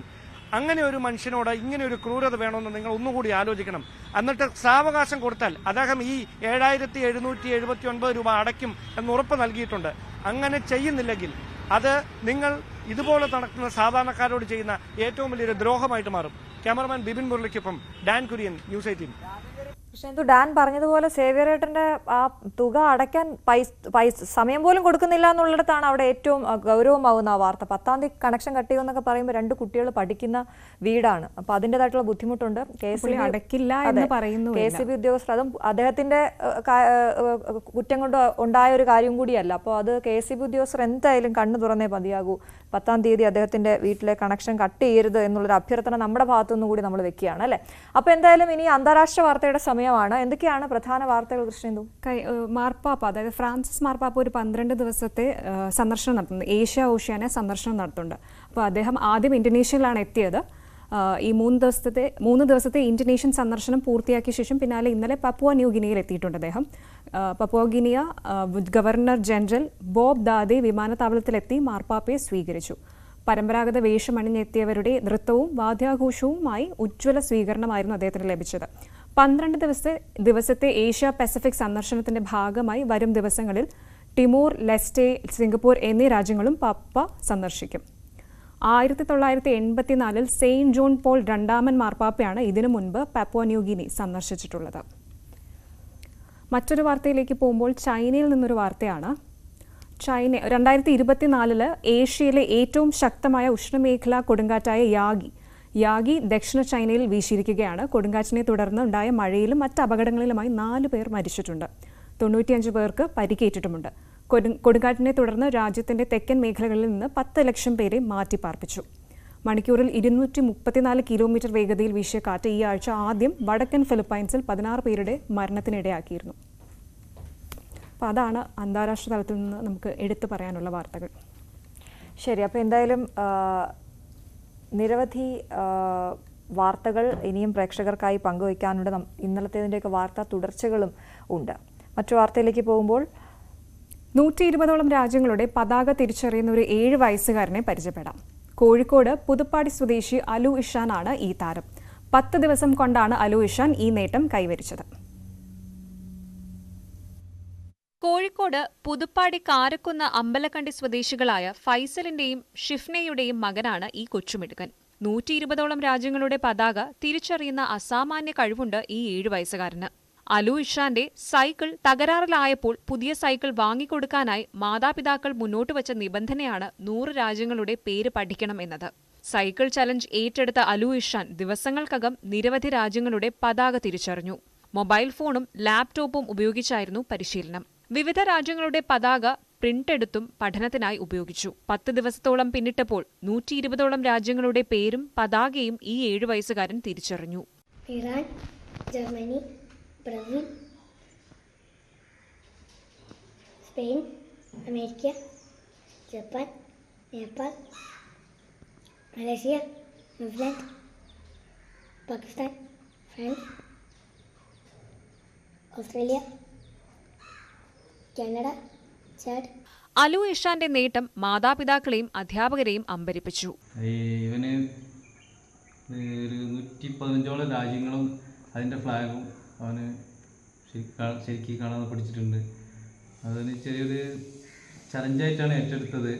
മണൽവയൽ AKTM സ്കൂളിൽ 1ാം ക്ലാസ് വിദ്യാർത്ഥിയാണ് അലു ഇഷാൻ. മകന്റെ കഴിവ് തിരിച്ചറിഞ്ഞ മാതാപിതാക്കൾ കൂടുതൽ പരിശീലനം നൽകാനുള്ള ഒരുക്കത്തിലാണ്. News 18 താമരശ്ശേരി. അപ്പോൾ അങ്ങനെയാണ്. ഒരു സൈക്കിള് വാങ്ങിക്കൊടുക്കാമെന്ന് പറഞ്ഞപ്പോഴത്തേക്ക് ഇത്രയും കഠിനാധ്വാനം ചെയ്തു എന്നുണ്ടെങ്കിൽ പുള്ളി ഒരു പ്രോമിസിംഗ് ആയിട്ടുള്ള ആളാണ്. നമുക്കപ്പോൾ ഇനി ആശംസകളിലേക്ക് പോകാം അല്ലേ? നമ്മുടെ സ്പെഷ്യൽ ഡേ ആശംസകളിലേക്ക് പോകുമ്പോൾ നമ്മൾ ആദ്യം പോകുന്നത് കണ്ണൂർ കല്യാട് സ്വദേശികളായ വൈശാഖിയുടെയും ഹനീഷിന്റെയും 6ാം വിവാഹ വാർഷികമാണ്. Vaishakhi, Haneesh, happy anniversary. Happy wedding anniversary. രണ്ടുപേർക്കും ഇനി ഒരുപാട് കാലം അങ്ങനെ മുന്നോട്ട് പോകാൻ കഴിയട്ടെ. അവർ രണ്ടുപേരും സുഖമായിരിക്കൂ. ഞങ്ങൾ ഒരിക്കൽ കൂടി ആശംസകൾ നേരുകയാണ് വൈശാഖി ആൻഡ് ഹനീഷ്. അടുത്തത് നമ്മുടെ തന്നെ ക്യാമറാമാൻ ഇന്നലെ ഞാൻ പറഞ്ഞിരുന്നു, ഇന്ന് ഗുരുവായൂർ 400ഓളം കല്യാണമാണ് നടക്കുന്നത്. അപ്പോൾ ആ കല്യാണത്തിൽ ഒരെണ്ണം ഞങ്ങളുടെ ചെക്കൻ്റെ ആണെന്ന് ഞാൻ ഇന്നലെ പറഞ്ഞിരുന്നു. ഞങ്ങളുടെ ന്യൂസ് 18 ക്യാമറാമാൻ അരുൺ എമ്മിൻ്റെയും നിത്യയുടെയും വിവാഹം ഇന്ന് ഗുരുവായൂർ അമ്പലത്തിൽ നടക്കുകയാണ്. അപ്പോൾ രണ്ടുപേർക്കും ന്യൂസ് 18 കുടുംബത്തിൻ്റെയും ഞങ്ങളുടെയും പ്രത്യേകം ആശംസകൾ അറിയിക്കുകയാണ്. ഹാപ്പി ആയിട്ടിരിക്കൂ രണ്ടുപേരും. അപ്പോൾ അവിടെ ഭയങ്കര തിരക്കിലാണെന്നാണ് നമുക്ക് മനസ്സിലാകുന്നത്. അല്ലെങ്കിൽ നമുക്കൊന്ന് സൂമിൽ ജോയിൻ ചെയ്യിക്കായിരുന്നു. നമുക്കൊന്ന് അവരുടെ എന്തായാലും കല്യാണത്തിന്റെ ദൃശ്യങ്ങൾ നമുക്ക് വരും മണിക്കൂറിലൊക്കെ പ്രേക്ഷകരിലേക്ക് എത്തിക്കാം അല്ലേ? അപ്പൊ എന്തായാലും അടിപൊളി ഒരു ജീവിതമായിട്ട് രണ്ടുപേർക്കും, അരുൺ, നിത്യ രണ്ടുപേർക്കും ഹാപ്പി മാരീഡ് ലൈഫ്.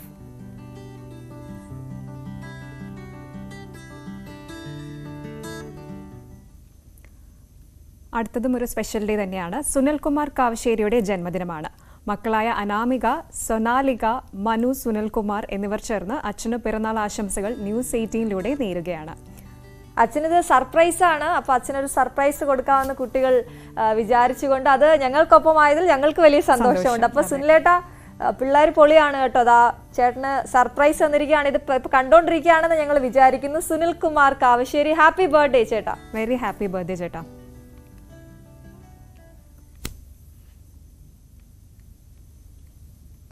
അപ്പോൾ നമുക്കിനി പത്രവാർത്തകളിലേക്ക് പോകാം. കൃഷ്ണേന്ദു, മനു ഭരത്താണ് ന്യൂസ് ഡെസ്കിൽ നിന്നും പത്രവാർത്തകളുമായി ചേരുന്നത്. Manu, good morning. Advance happy Onam. എന്താണ് പത്രത്തിലെ വിശേഷങ്ങൾ? Good morning Ashwathi. പത്രങ്ങൾ ഇപ്പോൾ വലിയ ആഘോഷത്തിലാണ് എന്ന് വേണം പറയാൻ. കാരണം ADGPയുമായി ബന്ധപ്പെട്ടുള്ള വാർത്തകൾ അനുദിനം ഇങ്ങനെ ഡെവലപ്പ് ചെയ്തുകൊണ്ടിരിക്കുന്ന ഒരു സാഹചര്യത്തിൽ മാധ്യമങ്ങൾക്ക് ഒന്നിലധികം തലക്കെട്ടുകൾ ഉണ്ട് എന്നതുകൂടി ശ്രദ്ധേയമാണ്. ഏതായാലും മലയാള മനോരമ അവരുടെ ഏറ്റവും പ്രധാനമായ വാർത്തയായി ഈ വിഷയം തന്നെയാണ് എടുത്തിരിക്കുന്നത്. സുജിത് ദാസ് ഒത്തുകളിച്ച് സ്വർണ്ണക്കള്ളക്കടത്ത് നടത്തിയ സംഭവത്തെക്കുറിച്ചുള്ള വാർത്ത ആദ്യം മലയാള മനോരമ നൽകിയിരിക്കുന്നു. ഈ സ്വർണ്ണവേട്ടയിൽ അന്വേഷണം ഉണ്ടാകും എന്നതാണ്. PV അൻവറിൻ്റെതായിരുന്നു അത്തരത്തിലൊരു ആരോപണം. അതായത് സ്വർണം കസ്റ്റംസ് പിടിക്കാതെ ആ വിവരം പോലീസിനെ അറിയിച്ച് എയർപോർട്ടിന് പുറത്ത് വെച്ച് സ്വർണ്ണം പിടിക്കുകയും അതിൽ ഒരു ഭാഗം തട്ടിയെടുക്കുകയും ചെയ്യുന്ന രീതിയുണ്ട് എന്നതായിരുന്നു അൻവറിൻ്റെ ആരോപണം. ആ വിഷയത്തിൽ ഒരു അന്വേഷണം ഉണ്ടാകും എന്ന് മലയാള മനോരമ പറയുന്നു. DGP ആണ് ഈ അന്വേഷണ സംഘത്തെ നയിക്കുക എന്നതുകൂടി മലയാള മനോരമ വ്യക്തമാക്കുന്നു. അപ്പോൾ 2.5 വർഷത്തിനിടയിൽ 150 കിലോ സ്വർണം ഇത്തരത്തിൽ പിടിച്ചിട്ടുണ്ട്. 124 കേസുകൾ റെക്കോർഡ് ചെയ്തിട്ടുണ്ട്. അപ്പോൾ പക്ഷേ PV അൻവർ ഉന്നയിച്ചത് അന്ന് 400 കിലോയിലധികം സ്വർണം ഇത്തരത്തിൽ ഇവർ പിടിച്ചെടുത്തിട്ടുണ്ട് എന്നതാണ്. അതുപോലെ ഈ RSS നേതാവുമായി DGPയുടെ കൂടിക്കാഴ്ച പത്രങ്ങളിൽ പ്രധാനമായി ADGPയുടെ കൂടിക്കാഴ്ച പ്രധാനമായും പത്രങ്ങൾ വാർത്തയാക്കിയിട്ടുണ്ട്. RSS നേതാവായിരുന്ന ദത്താത്രേയ ഹൊസബള്ളയുടെ ഒപ്പം തന്നെ അല്ലെങ്കിൽ അദ്ദേഹത്തെ കണ്ടതിന് ശേഷം മറ്റൊരു RSS നേതാവായ റാം മാധവ്, അത് BJPയുടെ ജനറൽ സെക്രട്ടറി ഒക്കെ ആയിരുന്നു. അപ്പോൾ സഹസർ കാര്യവാഹകിനെ കണ്ടതിനോടൊപ്പം തന്നെ BJPയുടെ രാഷ്ട്രീയ കാര്യകാരിണി അംഗം ആയ അല്ലെങ്കിൽ RSSൻ്റെ രാഷ്ട്രീയ കാര്യകാരിണി അംഗമായ രാം മാധവിനെ, BJP ജനറൽ സെക്രട്ടറി ഒക്കെ ആയിരുന്ന രാം മാധവിനെ കൂടി ADGP കണ്ടു. ADGP ഇങ്ങനെ ഓടി നടന്ന് RSS നേതാക്കളെ കാണുന്നതിൻ്റെ കാര്യം പലർക്കും അറിഞ്ഞിട്ടില്ല. CPI ഇത് എന്തിനാണ് എന്ന് അറിയണം എന്ന് ചോദിക്കുന്നു. കണ്ടാൽ എന്ത് കുഴപ്പം എന്നാണ് MB ഗോവിന്ദൻ ചോദിച്ചിരുന്നത്. അതിന് വ്യത്യസ്തമായി ക്രമസമാധാന ചുമതലയുള്ള ADGP എന്തിന് RSS നേതാവിനെ കണ്ടു എന്നത് കേരളം ചോദിക്കുന്നു. ഉത്കണ്ഠയോടുകൂടിയാണ് എന്നാണ് ബിനോയ് വിശ്വം പറഞ്ഞത്. കൂടിക്കാഴ്ചയുടെ വിശദാംശങ്ങൾ ജനങ്ങൾക്ക് മുന്നിൽ വിശദീകരിക്കണം എന്നും ബിനോയ് വിശ്വം ആവശ്യപ്പെട്ടിട്ടുണ്ട്. അത് ഒരു സുപ്രധാന വാർത്തയായി മലയാള മനോരമ നൽകിയിരിക്കുന്നു. മാതൃഭൂമിയിലേക്ക് വരുമ്പോൾ ഇതേപോലത്തെ വിഷയങ്ങൾ തന്നെയാണ് മാതൃഭൂമിയും വളരെ പ്രാധാന്യത്തോടു കൂടി നടത്തിയിരിക്കുന്നത്. മുന്നണി അറിയാതെയുള്ള ഈ കൂടിക്കാഴ്ച വലിയ പ്രശ്നമായി എന്ന തരത്തിൽ മാതൃഭൂമി ഒന്നാം പേജിൽ വാർത്ത നൽകിയിരിക്കുന്നു. മാതൃഭൂമിയുടെ മറ്റൊരു പ്രധാന വാർത്ത ഈ സ്റ്റാർ ലൈനർ ഭൂമിയിൽ എത്തി എന്നുള്ളതാണ്. നമുക്കറിയാം ഈ സുനിത വില്യംസിനെയും ബുച്ച് വിൽമോറിനെയും വഹിച്ചുകൊണ്ടുള്ള ഒരു പേടകം ഭൂമിയിലേക്ക് വരും എന്ന പ്രതീക്ഷയോടുകൂടി കാത്തിരിക്കുകയാണ്. അന്താരാഷ്ട്ര ബഹിരാകാശ നിലയത്തിൽ നിന്നും വരും എന്ന പ്രതീക്ഷയോടുകൂടി കാത്തിരിക്കുകയാണ് ശാസ്ത്രലോകവും മറ്റെല്ലാവരും. അപ്പോൾ അവരില്ലാതെ ഈ സ്റ്റാർ ലൈനർ മടങ്ങുന്നു എന്ന വളരെ ദുഃഖകരമായ ഒരു വാർത്ത കൂടി മാതൃഭൂമി ഒന്നാമത്തെ പേജിൽ നൽകുന്നു. അതേസമയം നമ്മൾ കേരള കൗമുദിയിലേക്ക് വരികയാണെങ്കിൽ കോവളത്ത് നടന്ന കൂടിക്കാഴ്ച, രാം മാധവുമായി നടന്ന കൂടിക്കാഴ്ച തന്നെ ഒന്നാമത്തെ പേജിൽ അവർ നൽകിയിരിക്കുന്നു. മമ്മൂട്ടിക്ക് ആശംസാ പ്രവാഹം. അദ്ദേഹത്തിൻ്റെ പിറന്നാൾ ആഘോഷമായിരുന്നു. മമ്മൂട്ടിക്ക് പ്രായമാകുമ്പോഴും അദ്ദേഹത്തിൻ്റെ യൗവനം കാത്തു സൂക്ഷിക്കുന്നത് കേരളം പൊതുവെ ചർച്ച ചെയ്യുന്നൊരു വിഷയമാണ്.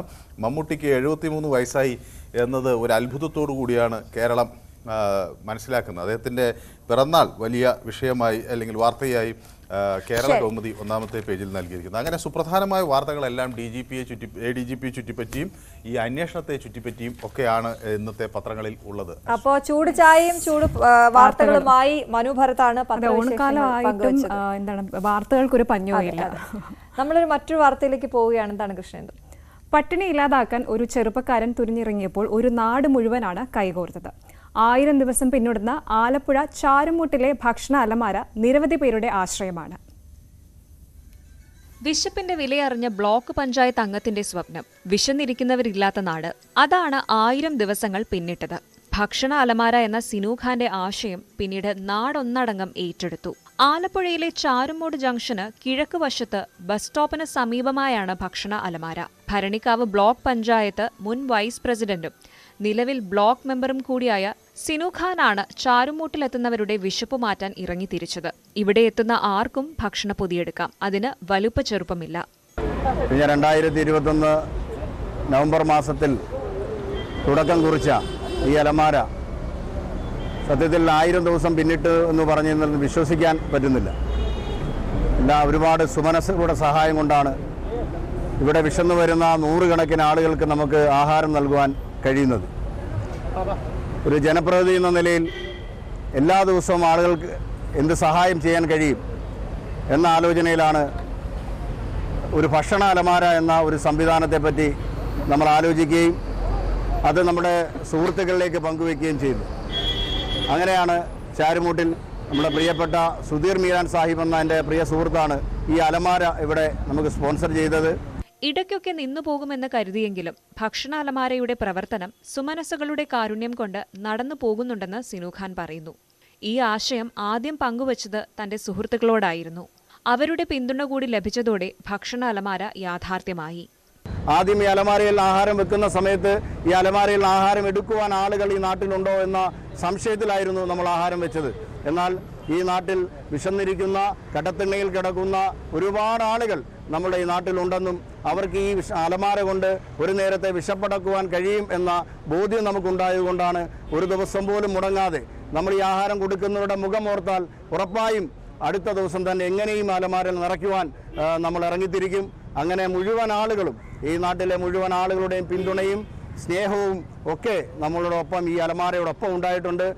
ആദ്യ ദിവസം 30 ഭക്ഷണ പൊതികളും ലഘുഭക്ഷണങ്ങളും വെള്ളവുമാണ് നൽകിയത്.